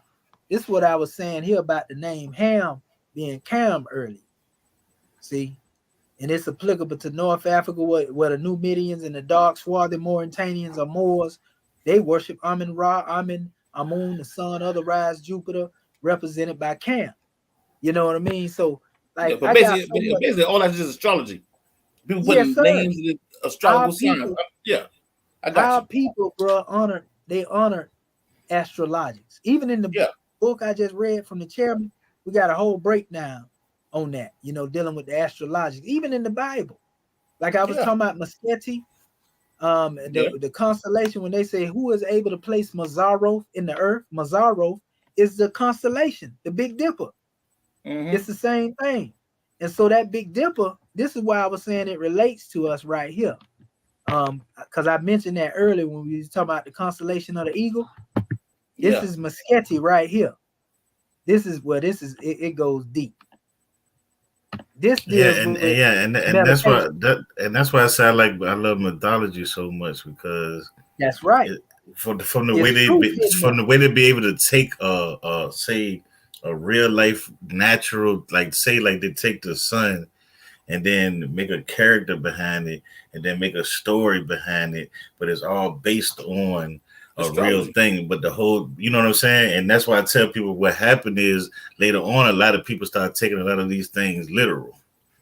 Well, see, what it is it has a threefold meaning. You know, as it is above, so it is below. As it is within, so it is without. Everybody haven't reached that level yet. You feel me? So they see it on the one level. And that's why when you go to talking metaphysics to them, they're like, man, this nigga crazy. He don't know it, because they ain't there. And we ain't even got into the physiology, because it actually tells a story of what's going on within the body. Exactly. You know? And so and all that corresponds to the astral life. Yeah, I agree with that. But you can't talk that type of stuff to people that can't even get past basic information. That's like, I'm gonna give you a prime example. When you look at them cats like Reggie and them, when you be seeing me going back, Reggie and them don't care nothing about spirituality. They believe that's spookism. So that let me know you don't care nothing about the Kemetic teaching, because in Africa, there's always been spiritual system. And the reason for going into the spiritual system is to master the self, so that you can activate the saving power that our ancestors was able to demonstrate with. But if you believe it's spookism, bro, you will never be a true priest. You'll never even try to delve into it. You can call yourself a priest of Kemet, but you ain't no real priest if you can't move nothing. You feel me? And so they were showing here, this is the constellation, right? Of the Big Dipper rotating around the Polarises, you know, which they call Meru, Mezaro, Mount Meru. These are the names that they use. Get the book, The Celestial Ship of the North, bro. I got that over here too, because it talked primarily on this same information. It talks about the Kemet that existed in the heavens, you see, as opposed to just dealing with the matter. Kemet that's in heaven, you know, Africa that's in heaven, you know. So I got it. That whole book is cold-blooded. Ain't there another book out here colder than that book when it comes to dealing with the astrology? It talk about the demigods, 4,000 years, you know, before the pre-dynastic period, 400,000 years before the pre-dynastic period took place. Like, this is stuff that you ain't gonna get any, you know, everywhere, you know. So this is just the expression. If you look down in front of them, in between these deities, you know, a Neteru, you see the same thing here, even though you don't know it. They call this the Kafesh in ancient Kemet. That's where the scimitar come from. It's the leg of the ox, which is also known as the constellation of the bear. That's the way they teach it in ancient Egypt now. You feel me? This is in the actual text of ancient Egypt. When you go into the book of the gates dealing with astrology, you feel me? Yeah.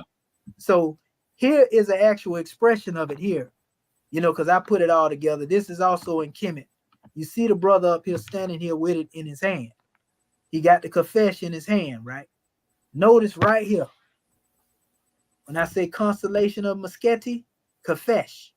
Look, they have what has now become the scimitar over the star. That's the symbol Noble Drew Ali brought back to the Moors, which predated the modern time and go back to Kemet.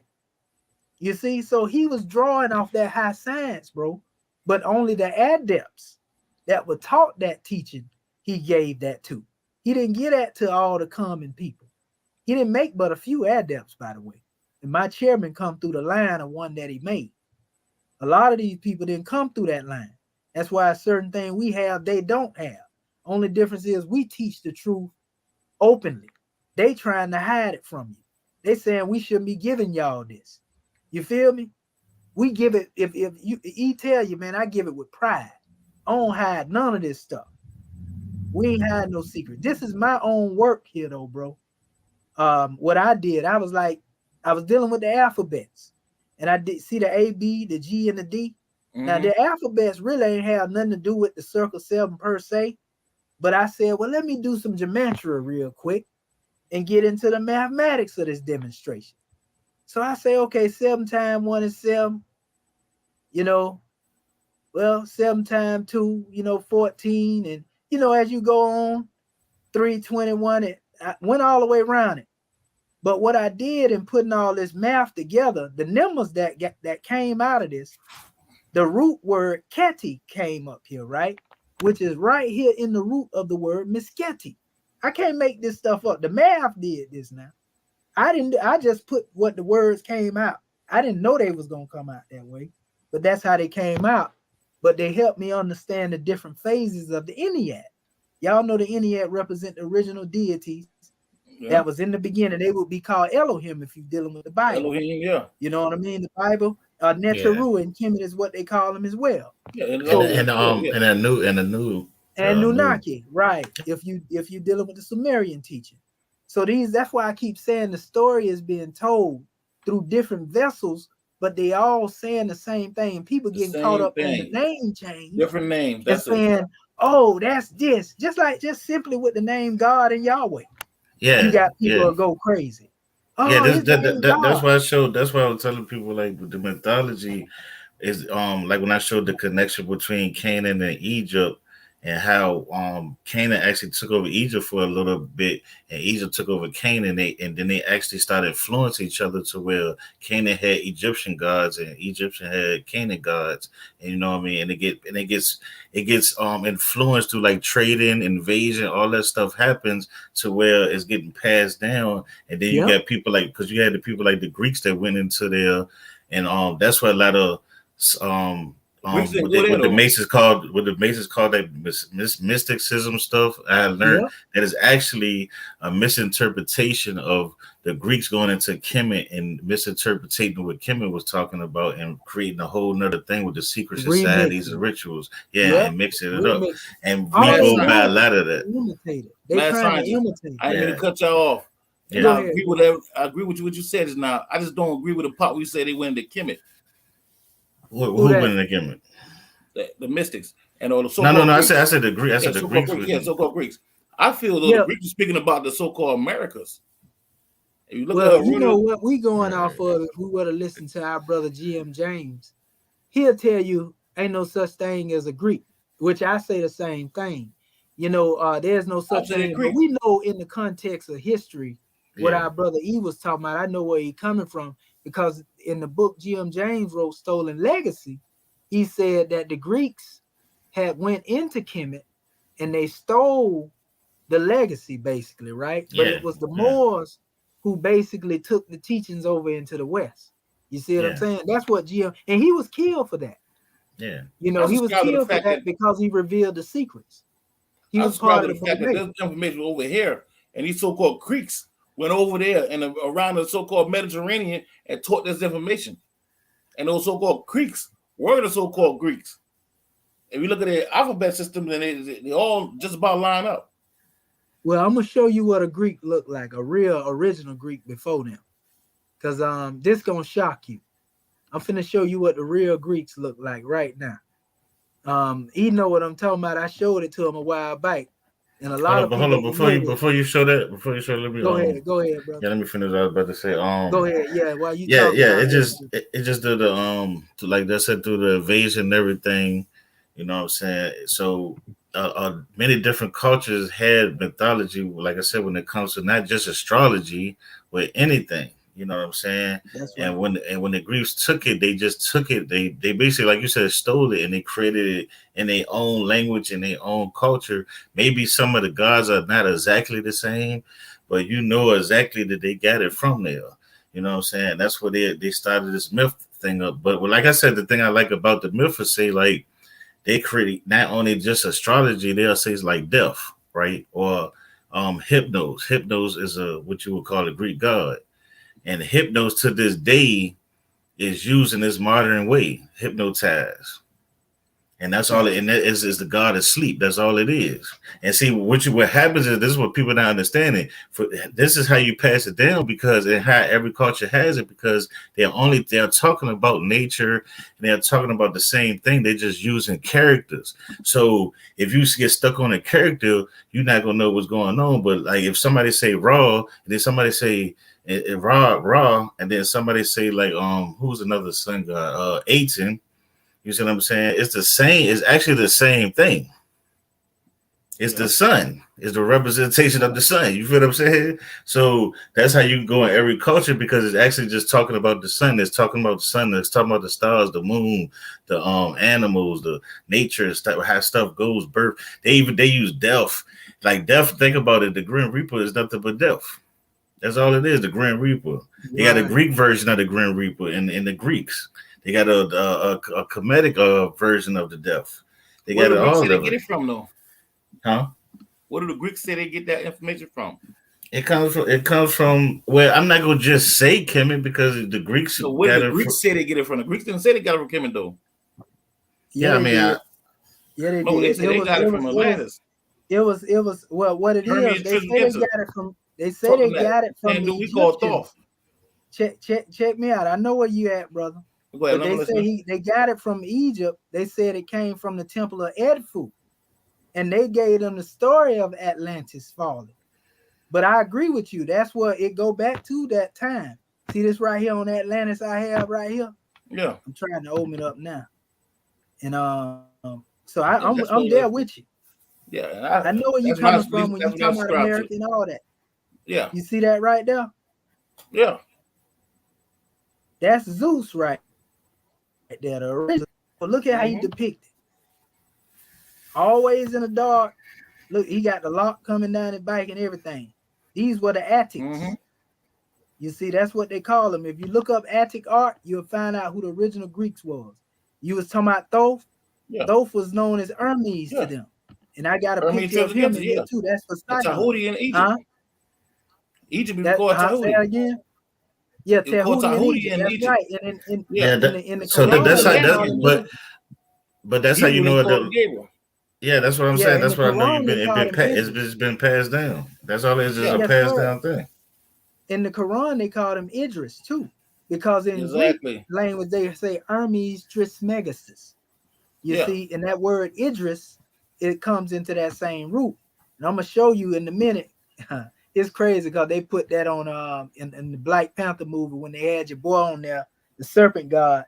He had the wings on his feet. Hey man, you see that shit, right? The Hermes. Hey man, you listen. If you really pay attention to that goddamn movie, man, I gotta watch that shit again.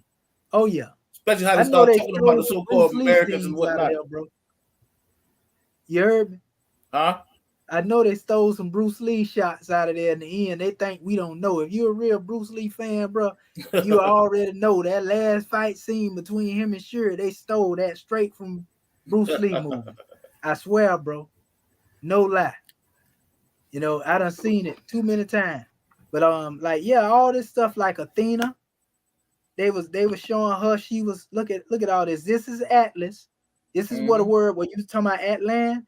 They call the Atlas Mountains and all that right there. That's Atlantis. That's Atlas. Yeah. That's where the city was found later in the Richat structure. Break down the snake or the serpent. Well, the serpent, you know, it depends on what philosophy you're dealing with.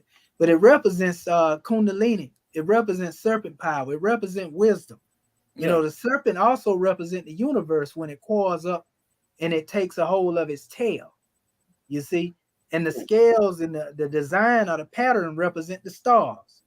That's if you understand it from that particular level. Yes. You know what I mean? Yeah, I didn't study like on what they call the Amaru.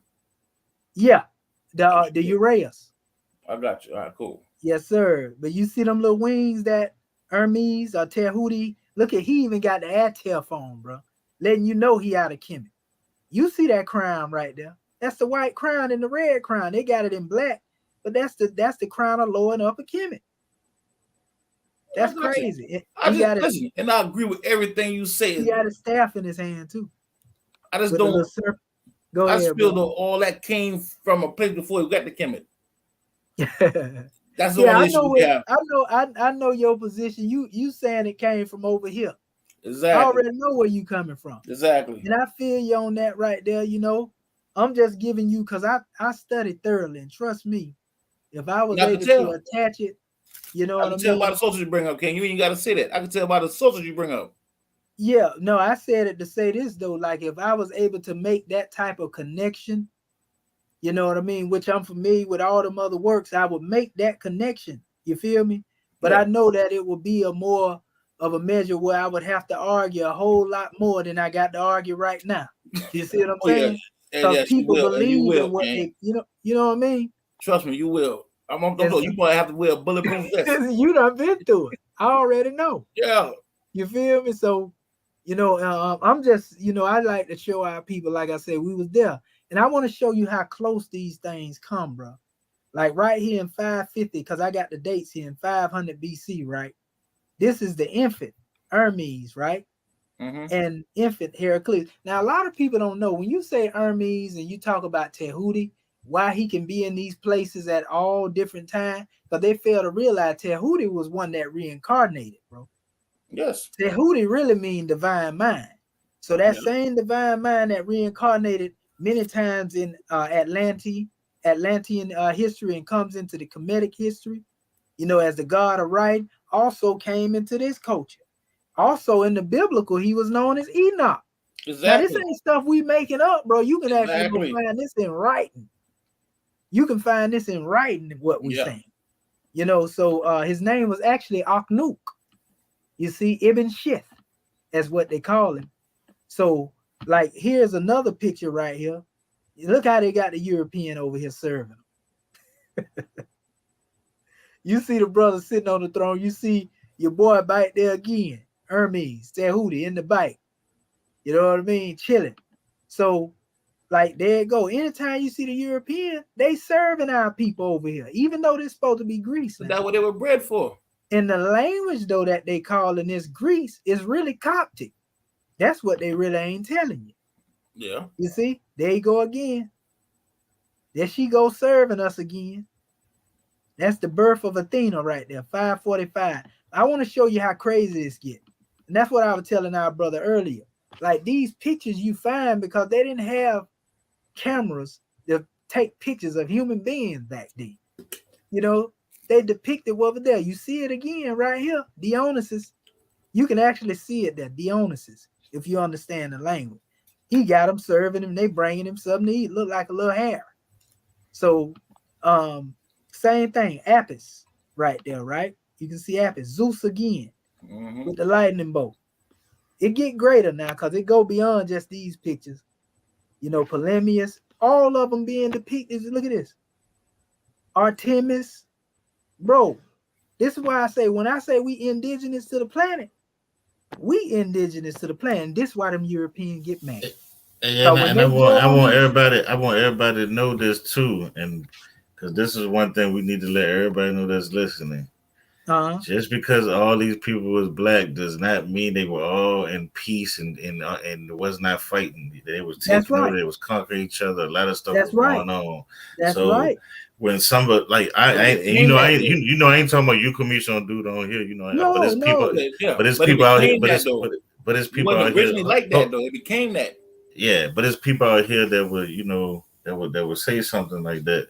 So I'm just letting that they would be like, oh, they was black, but like it's supposed to really mean something. Right. No.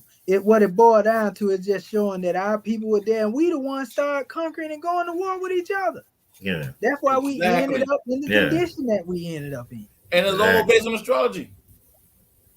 And it's all a part of our dealings with really going against our nature, bro. We went against everything that we represented, and that's where the conflict come in at, And I got stuff in here like that just debunk everything, bro. Prove all this stuff right here to be what it is. You know what I mean? Yeah. But it's just people got to do their study and they got to do the research. Because I got more that go even further than that. These are all my little presents. I need to make a book out of some of this stuff right here I got, bro. Yeah. Dealing with all this information, all this stuff right. Watch this. This the one right here too, dealing with them same people. Because they actually had a name for them in Kemet before they became known later as we call them now Greek. They were called the Kiftihu. You see, they got the same braid there in the Egyptian that they had in the Greek. Remember that braid they had hanging down their back? Yeah. You see it right there?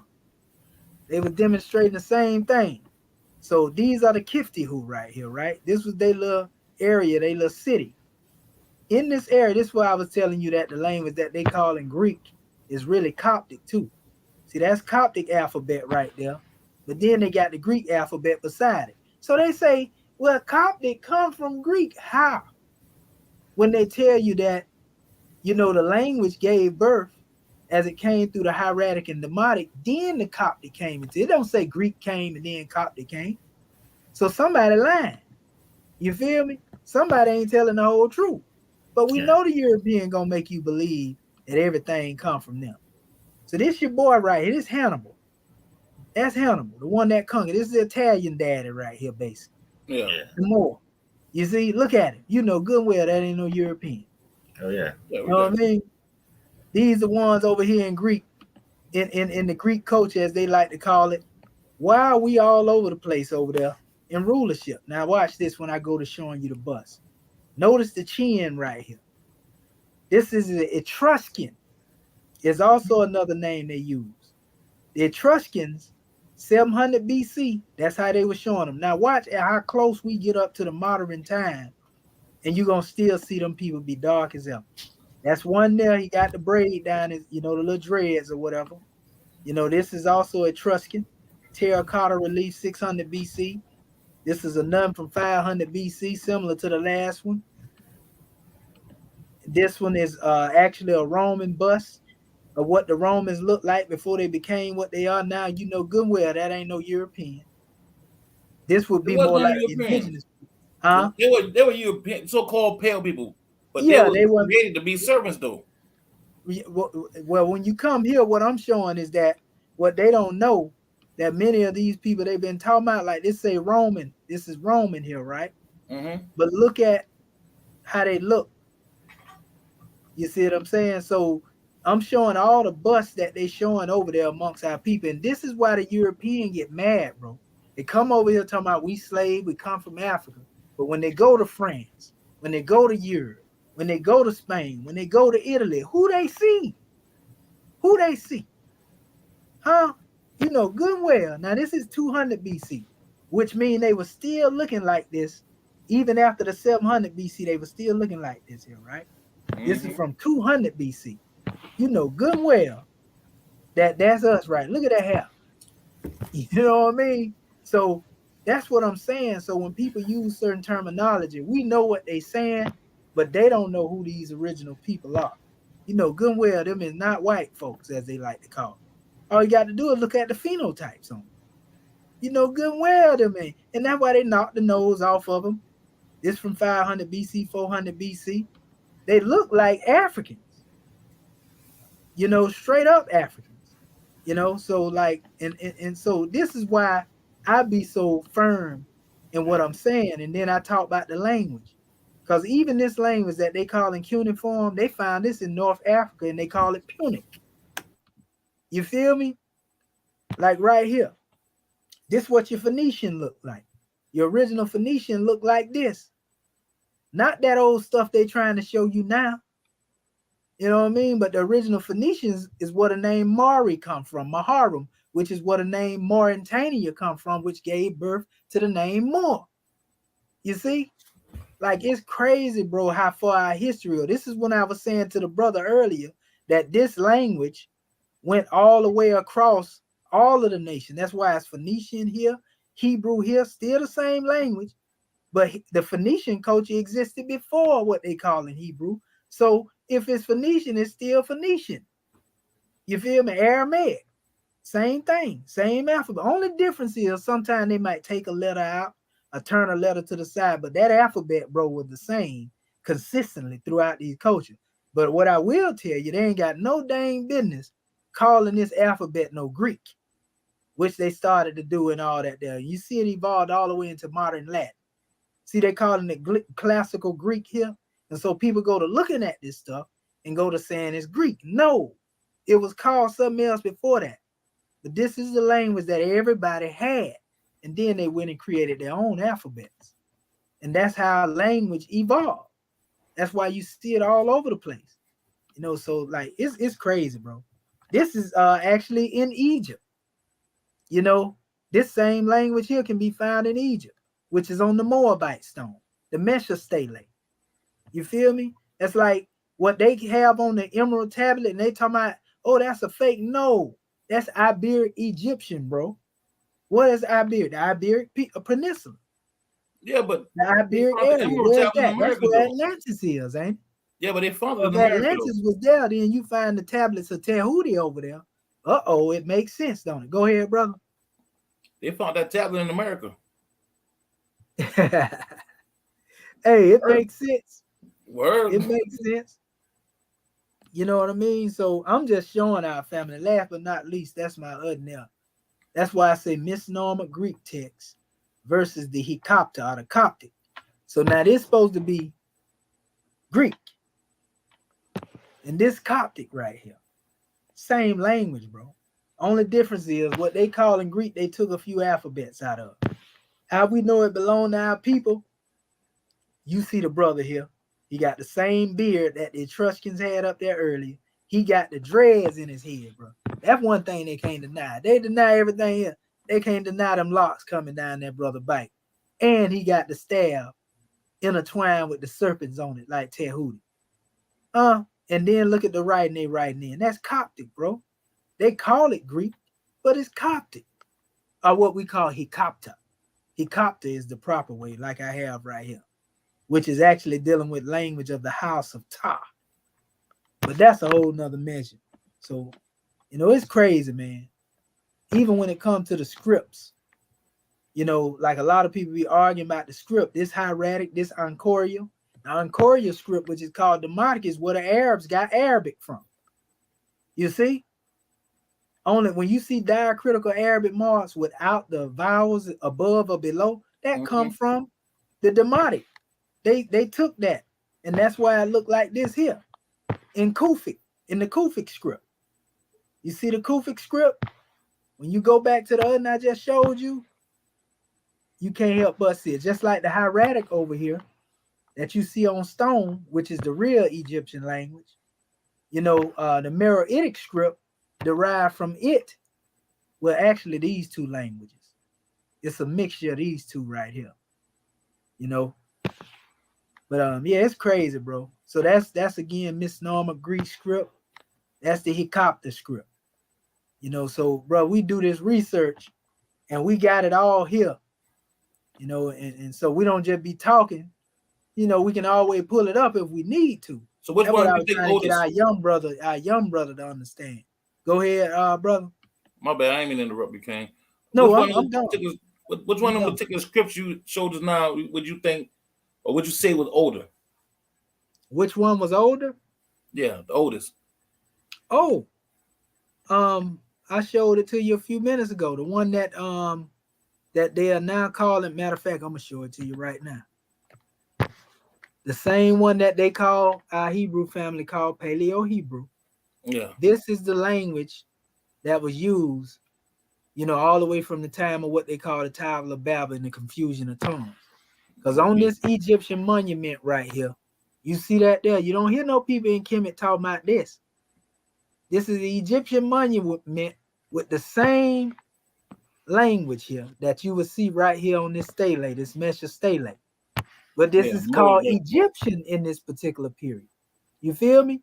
So they had this alphabet in Egypt. That's why I'm saying everybody had it. So I would say this style of writing, which is the same thing that's seen on Tehuti's demonstration, you know, the same style of writing. Yeah. Right there, bro. They can't get around it. So where did Tahuti get it from? Where did he get it from? Yeah. Well, when you go back before the time of Tahuti, we can go a little further. You know, Tahuti being considered the god of writing, you know, bringing the scrolls from Atlantis, even in the Kemet, because he taught Osar. He was the teacher of Osiris. A lot of people don't know that. When Atlantis fell, he taught Osiris, found them over there when they were barbarian, basically, in Kemet, and raised them up. You know, put a vibration on them and taught them. Yes, sir. Yes, sir. Yes, sir. But prior to him, there's also a record of Sinzar. And Sinzar is the language that is said to give birth to all language. You know, and there's not necessarily one mastermind that we can pit in saying they brought Sinzar, but we know Sinzar is like the oldest you know, what they call the wisdom language. You know, I reconstructed our script over here. That's what it looked like. It's an offshoot of this and all the language, but I took these same symbols, and now we have our own language called the Moorish script, the Moabic, you know, right now as we speak. So, you know, I adopted from that because I trace it back to the original. You know what I mean? Cool. So would Yes, you sir. say would you say that these particular scripts stem from Tahuti, or whatever you Well, want to call indirectly, yeah, all of them, because they call him the god of writing for a reason. Cool. And So that every means culture pretty much Atlantis would have been the father nation of the particular writings. Would you say that? Would you agree with that? yeah. I mean, when you go into the essence of it, but you see, I ain't even went there. I ain't even went into Atlanta. I can show you where Atlantis is right now. I got whole videos I done did on this. So, like, Yeah. you know, matter of fact, before you came in, I was telling the brother about the Mari Atlantica. I mean, the Mauritanius Anthropicus. Yeah. And this was the actual name that they used originally to refer to the first hominids, the Homo erectus. And then they all of a sudden snatched it out of there. Mauritanicus represents Mauritania. Atlanthropus is Atlantis. So they was talking about Mauritania and Atlantis even in science. And then they pulled it out of there because they didn't want you to know. You know, the FBI was actually investigating the Eye of the Sahara, which is where Atlantis was actually found, brother. I don't. Listen. You familiar with that, right? You know, the I heard FBI it before, but I don't subscribe to it. I'm gonna show you something. You would have to. I'm gonna show you why you would have to subscribe to it. Because the way that Atlantis was built, it was built with eccentric circles, right? And water was between each of the land masses. This was actually found right there, bro, in Northwest Africa off the coast. And guess what? Running out from those circles that's over there now, the same way Plato them described it, because they say they got the story from the Temple of Edfu. You see, the priest of Kemet. Yeah. And then once you go into this, the way they described it, the bricks, they found those bricks over there. The mud flats that's over there, they found that water was there that dated back to the time of the last fall of Atlantis. Because there were many different floods. A lot of people don't know that. I got information that go all the way back to 300,000 years ago into Lemuria and all of that. Huh? I heard about 4 of them. I never knew it was more. Yeah, I got the information on it. Every flood when they came and all that, along with the Lemurian history. I sure would like to hear that information or see. I got the Lemurian history and all of that. You know, because there's a connection there. Exactly. But and this is dealing with the different races, the root races. Yeah, I got all that information. They said they found Moses got tablets off the coast of California. That place they would call Lemuria at one time before it's sunk. That's a possibility. Yeah. Yeah, you know, and you got to remember Moses went into the area of Mount Sinai according to the Bible, which is now called Sir Robert Al-Qadim. And if I pull up Sir Robert Al-Qadim right now, you know, which is what they actually found in language. I was just telling that brother when I was asking him, did he know what he was looking at? You know, the Proto-Sinaitic, Proto-Canaanite language. This is where the Israelites went when they crossed over according to the biblical history. But the temple of Hathor is there as well, Het-Heru. Yeah. And this is why they say they were worshiping the golden ass, you know, because the temple was a veneration is over there. But there are tablets. I said that to say this. There are tablets all over that place right now. Some standing up out of the earth, some of them laid over right now. You know what I mean? In what they call the Sinai Peninsula. You know what I mean? So it's connection between all of this stuff. It's like Humpty Dumpty, bro. You know what I mean? You know, they say he sat on the wall, had a great fall, and all the king horses and all the men, they couldn't put him back together again. But we putting him back together. You feel me? That's Masonic lore too, even Humpty Dumpty. You know, they think they be talking over your head when you don't know better. Some of the people that's in the lodge. But I know better. So when you get into this aspect, what we talk about though, brother, and we talk about Atlantis, like I said, you can actually see where the water ran off of the earth. And when that water ran off, this was basically due to the continental drift, is what I call it that. You know, the great earthquake, Prophet Noble Drew Ali called it that. Well, let's just say a separation of the land masses in that last cataclysmic event. So when that demonstration happened, we can say that portion in West Africa rose up a certain bit, and everything else that dropped off as the Atlantic and the Americas went in its particular way. That's why when you say Atlantis is America, I'm with you there, but I'm just showing you the separation that took place, which you are familiar with as well. Yeah. So even though we calling them Africa and America, we know originally it was one. Exactly. You know what I mean? And listen, man, and that's the point that he's trying to drive. It was one body of land. Yeah, it was one body of land, and that's why you keep hearing me saying what I'm saying, but I put everything in the context as it is right now. But if you look at, I'm going to show you, and I want you to get a chance, you get a chance, I want you to look at this. Do your, go into it if you haven't already.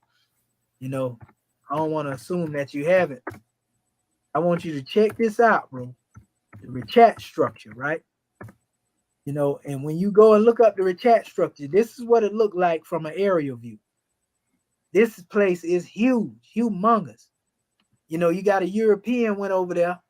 He did some actual groundwork, and he was showing the pictures of this place. And he tested the ground and everything. You know, and if you look at the way that they always depict Atlantis, being a circle city, you see the water running off here. This would be the Atlantic Ocean.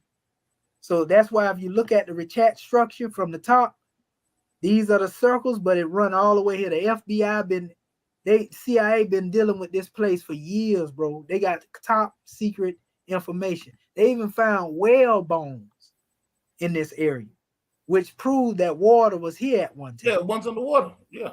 Yes, sir. It was on. So when that, think about it, when they separate, water one time too. If the continent rise up, then that explains why everything else rose off from that area into the sea. You see? Yeah. And then this is why, you know, now if you go down there, they done found things down there. You know, but the thing is, that's where the Atlantis was, and they separated. You know, like we said, Tehuti was most definitely the one, you know, who taught the language. And so a part of that knowledge, according to one of the books that I have, they tell you, the European tell you that this was Atlantis. You see what I'm saying? Yes. But they're saying it in the context of it being a part of what it broke off from too. Yeah. So I'm saying, I agree with that, and I agree with that garden.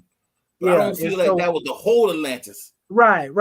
Yeah, okay. And so when you see the Richat structure, that's Mauritania.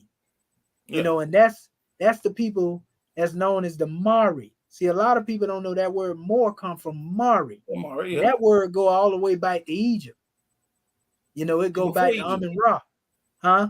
Yeah, it go back before Egypt. I got you though. Yeah, I'm just saying, you know, it go back, you know, very far. And so that name Mari, there was a people known as Dimari, which is the original indigenous Moors, and they were called the Moorish gods. And so when the Arabs came over there and seen them, when they came to conquer, they like, man, we ain't finna call these people no Moorish god. We gonna call them Berber. You know, because you know they believe in Allah, you know, the supreme being. So they ain't finna call no man God. No, y'all barbarians, because that's what Berber really mean. You know what I mean? So many words, yeah. So that's a misnomer that has also been given to our people over there. They were really known as the Mari, and is the Mari of what the word Moor actually has its root from. It's connected to the land of Atlantis. You know, whether you here in the United States or the original oneness when they was together, you know. So yeah, it's powerful. I got you. Yeah, it's powerful. I got maps too dealing with that actually had the name of the Moors on it, all that stuff, man. Cause I done did so much. Like they got the Hyperborean map right here. A lot of them maps show the oneness of the continents before they separate. You got to go look at the maps during the 15 and 1600s. You know what I mean? Yeah. So yeah, it's out there, bro. it's a good bill with y'all though, man. That's all I got to present right now, man. I just honor E with his demonstration. Yeah. Yeah, and you too, brother. Baylock, man, your measure's powerful as well, brother. Man, listen, man, I learned a lot today. I'm glad I did come here, man, because I picked up a lot of information and also able to connect some dots. Oh yeah. Yeah. Oh yeah. And we got a lot of our people down there talking about Tehuti don't originate from Kemet. These people don't know the history, that we given. We're not saying Tehuti originated from Kemet. Who said that? I think when we say certain things, people jump on certain pieces. Yeah, exactly. And they be missing. It's probably because they be coming in here late too. Yeah. That's another thing. We showing y'all universal history. Yeah. You feel me? Like we showing y'all what unite us. We bridging the gaps up here, family. The brother say the rabbit hole is difficultly deep. It's deep. Yeah, it is. And because certain people want it to be deep. They don't want us to see this here and know that we the God. Because soon, I'm going to give you a prime example. When they gave my DNA test back, E, and they said all the places I came from, bro, I felt a lot of closure. You know what I mean? Yeah. Just looking at it, just knowing the history of that. But once you done already did the research prior to that and they confirm it, what you done already been saying anyway, I mean, it is what it is. You feel me? Yeah. So my thing is, I just want to use all the information that I have to bring our people together, bro. We ain't trying to take them up under no ideology. We ain't trying to take them into no religion, but we are trying to get our people to come together as one nation.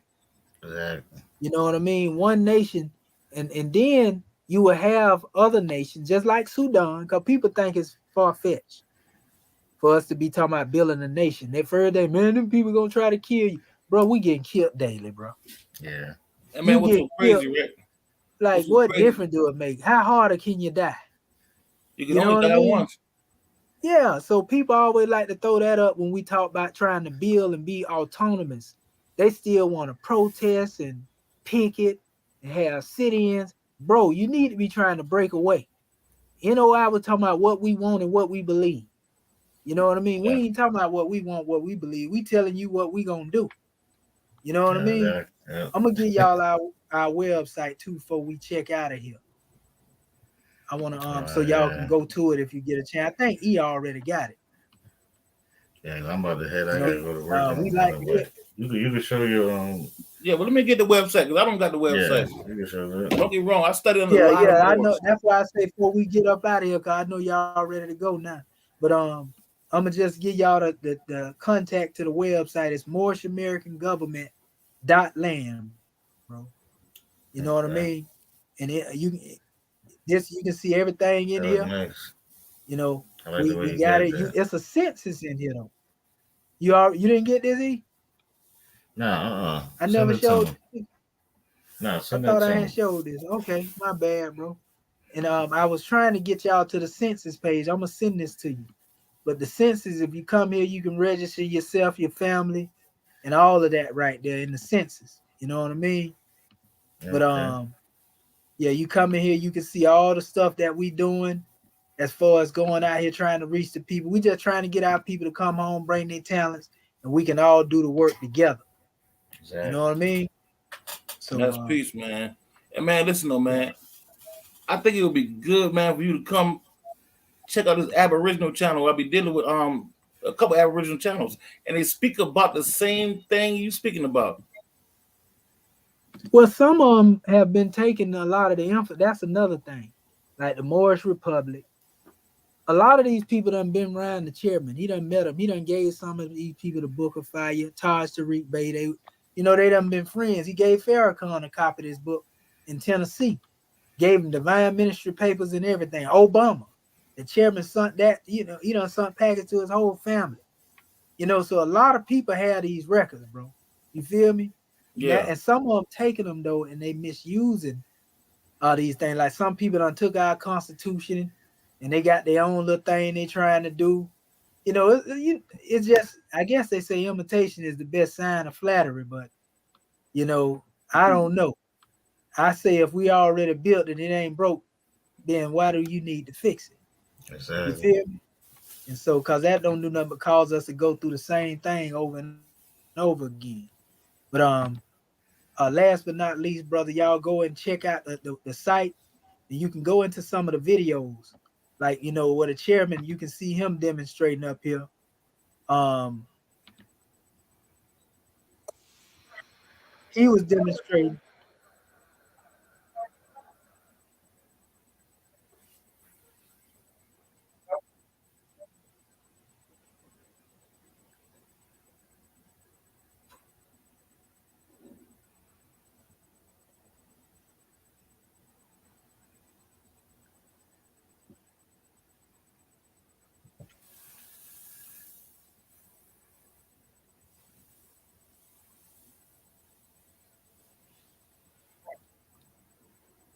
Yeah, I can read.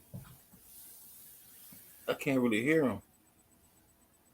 Might have fell oh no, That's he the had it. writer of the book, though, bro.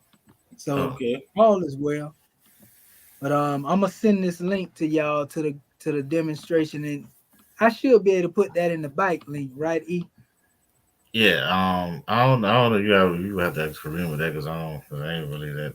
I because I don't know don't know, about it. I don't know which one she got it in now, but I send it to her. What happened? Yeah, they want the link, Queen. I'm gonna send this link to you in your inbox, and you can just drop it on them for me. All right, Uh, or you can set it in the private chat right here. okay, you got it. Okay, let me see. Oh, I can actually post it in here. I didn't know that. I thought the private chat didn't take the links. Okay, there we go. Yeah, it's right there in the private chat, brothers. Man, listen, King. Powerful, powerful bill. I'm just upset that Top Cat didn't come in and do that debate he was supposed to have with you, man, because I argued with him a lot behind that. Yeah, they run, man. They be calling me what it is. They just be want to debunk my information on the spot and then run, basically. You know, they feel all right if they can just get. That's what I think. You know, because every time Reggie, the same thing. Unc West, Chris Harris, outside the cube, every last one of them done did the same thing. But when it's time to get in the ring, they don't want no smoke, bro. When I show up, they run. Like Pop used to say, every time I see them, they run. They see, you know what I mean? I hit them up. Yeah, because by the time we bring the debate thing in, it becomes a competition, and nobody really wants to, let their audience see them get debunked or something like that. And the fear of that, I mean, makes them people not even want to indulge in the debates. But what I think is better is that you take this show on the road, like go to these particular spots, like such as Top Cat, and then do a lecture and Yeah, leave it but like the that. thing is about it, you right. But we know as well as the Lion Den, the only place I done seen, brother, where we can set out information Yeah, and it be accepted. You can go to e-platform. But if I go, for example, and this ain't no diss to them, I know for a fact we done tried it before. If I were to try to go to FOPE, for example, they'll say they don't mind me coming there, right? But if I give my demonstration and then somebody feel like that I'm coming, they'll jump in the conversation and make it look like I'm attacking their belief. You yeah, feel me? Exactly. And so we can't Because really that's the get it problem, off because we're like dealing that if with too many somebody belief already systems. got malice. So lying then is neutral ground to me. You know what I And I mean? agree with that. We're Yeah, one of the few JJ ain't platforms gonna I've give been me to back where you no can time. actually come and yeah. present information. You know, you always welcome to come on my show, man. Huh. Anytime I'm Yeah, on here, you always welcome to come on here. yes, sir. He got a good channel too. Yeah, he on, and I'm the same way on my channel. I invite people to my channel. I let them come. They can say what they want to say. Just don't go to cussing. That's what Yeah, get commission twisted. When you go to calling people out their name and getting disrespect, cause bro, that ain't got nothing to do with information.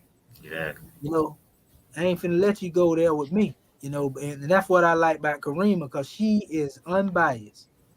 You see, when yeah. she go, that's a real lioness, right? She get the roaring.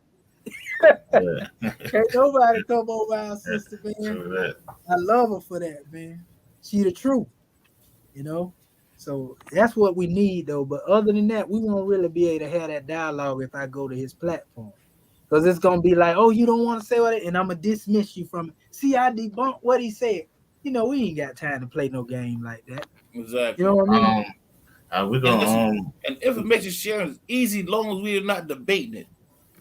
That's right. Yeah, I like the dialogue. Exactly. Yeah, I like the dialogue because we can get something out of it. You know. Exactly. And you can send a copy of this particular lecture you did today from her channel, and you can just send it to them. Yeah, they can check it out. I ain't got no problem with it. You know what I mean?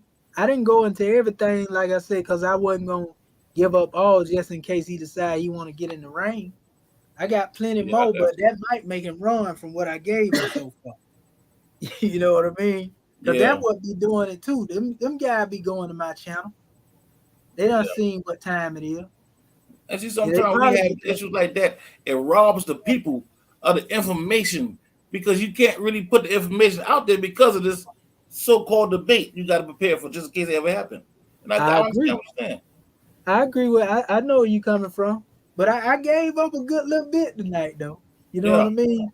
But like I say, and I don't believe in holding nothing back. I'm just holding this in the hole, like I said, just in case. If he say he cool, then like I said, I'm gonna end up putting it out there anyway. Yeah. You know, putting everything out there.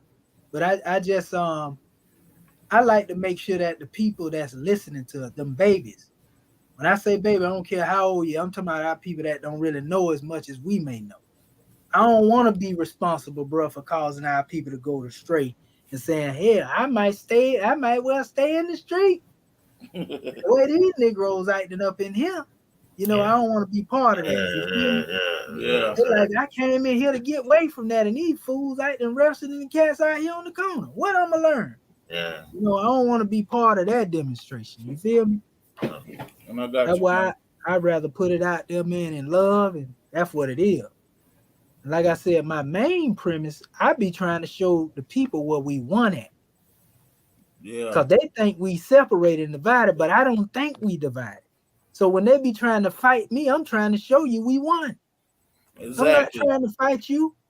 You know what I mean? But it's like they just got to be trying to debunk what I'm saying.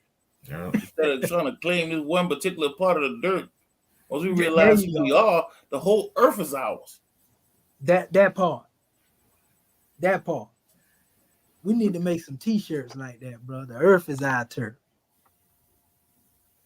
Cause you got certain people out here that just pushing certain agendas, man. And if you and when you're exposing it, when you actually going into the truth, like when I researched and I learned this, when you actually going in and researching the truth, you start exposing a lot of people that you're not even trying to expose, because they're not speaking, they're not teaching the truth of stuff, right? You know what I'm saying? So it's like once you start researching stuff, you putting it out there, you actually exposing a lot of people and a lot of things, and that's why they get so mad at people, like me and stuff like that. They be researching, you know. What I mean? Because we ain't researching off no bad junk. We just straight researching. So whatever we get, we get. You know what I mean? Even if I ain't know it or liked it or agreed to it at first, if I see it if I get it as a real fact or evidence, then I'm gonna use it. You know what I'm saying? Right. And according to God, you're supposed to bring that to the public. Yeah. Supposed to bring it to the people. That's right. If you know the truth, you got to teach it. But like he said, though, you know, and I'm gonna be honest with you, you know, we go in on a lot of secret society stuff all the time, but that's one of the reasons why they don't bring stuff out in the public, because they look at it like you casting pearl before the swine. Like, you know, a lot of time when a Mason or something here is teaching, they be like, man, bro, you giving up too much, bro. You know what I mean? Yeah. And you know, me personally, I feel like we making it rain with the truth, bro. Wherever it fall, whoever get wet, they meant to get wet. Exactly. If they get wet and they didn't want to get wet, they should have had their umbrella. Yeah. You know what I mean? That's how you teach the person the use of an umbrella. That's right. That's right. So, you know, that's what it boiled down to. Like he said, you can get out here and be teaching, and you like Kareem had to get on one brother the other day. I was up here teaching like we building now. and I didn't even see the screen. You know how you be sharing your screen, you look at that, and I heard somebody coming in. You ain't gonna be talking about. I'm And like, Queen what? don't play no games. Hey, I'm Only been like, here man, a few times, and she don't play no games. yeah, but you know, I hear a cat coming in talking about, nigga, you ain't gonna be talking about you talking about what I stand on, and Kareem like, hey, wait a minute, we ain't gonna be doing that. And I was like, where this brother come from? You know, but like, you don't be knowing it. Like he said, you be stepping on their toe. All you doing is giving information, and like, you talking about my way. I'm this, and I'm like, bro, what are you talking about? That ain't got nothing to do with what we talking about right here. Exactly. And that's what derailed the conversation. And I wasn't gonna feed into it and go back and forth, because that ain't how. I ain't finna be arguing just to be arguing. You know what I mean? Yeah. So all is well, bro. We gonna do it again though. I know the brother said he got to go to work. Yeah, we everybody can say their last words. Who wanna go first? Peace, man. This is Darvis Baylock. I came here because I was supposed to talk to the guy Rogue Lion and JJ, because he said he needed my information. So you can rewind us back. My email is darvisbaylock33@gmail.com. My number is 843-735-0589. That's for JJ. I understand we had to get with him so we can find out what's going on before the debate go. But man, listen, man, it was a powerful, powerful bill. Salutes to the panel. Salute to the queen. Salute to the gods. We all the same people. We just got to decode this information and find out how we connected. That's the only problem. We knock down any fences that divide us. We find out we talking about the same thing. Peace. I'll leave it like that. Peace. Thank you for coming. Peace and love, brother. I already said my piece, E. We just give honors to you, brother, and gratitude, man, for the work you're doing. Okay, yeah, thank you, man. And you keep on doing your thing. And thank you to the Queen of the Last Den. I'm gonna keep on coming with some more information. I think my next one I'm gonna put some really work into this one. It's gonna be I want to talk about the effects of what happens to us in childhood until we get older, and why we're not going to get help for our mental problems, and how we be ignored in the Black community, because that's the thing that need to be talked about. You know, I like to be talked about a lot of things that's going on with that molestation. I know them boring subjects or subjects a lot of people don't want to talk about, so I try to pick ones that I know I can speak on and people might listen. So I think this will help, because I just think that, you know, Black people in the community have a lot of mental issues, and we don't really be getting help, and we always told to just fight it and get over with it and just deal with it. And sometimes you need help, man. And you know, and things happen to you as a kid and affect you till you grown. My mama was 9 years old and forgot to give her mama some medicine. Her mama was calling for her, and her mama died, and she blamed herself all the way until she died at 65 years old. You see what I'm saying? She blamed herself, and that tore a part of her. So things that happen as a child, you need to get that healed. You know what I'm saying? Don't grow old having child issues while you're a grown person. So other than that, peace out. All right. Yes, sir. Peace and love, brother. And peace to the queen, most definitely. A lion peace to for the the lion queen. den. Peace. Thank y'all for coming. Thank you. Yeah. Peace and love.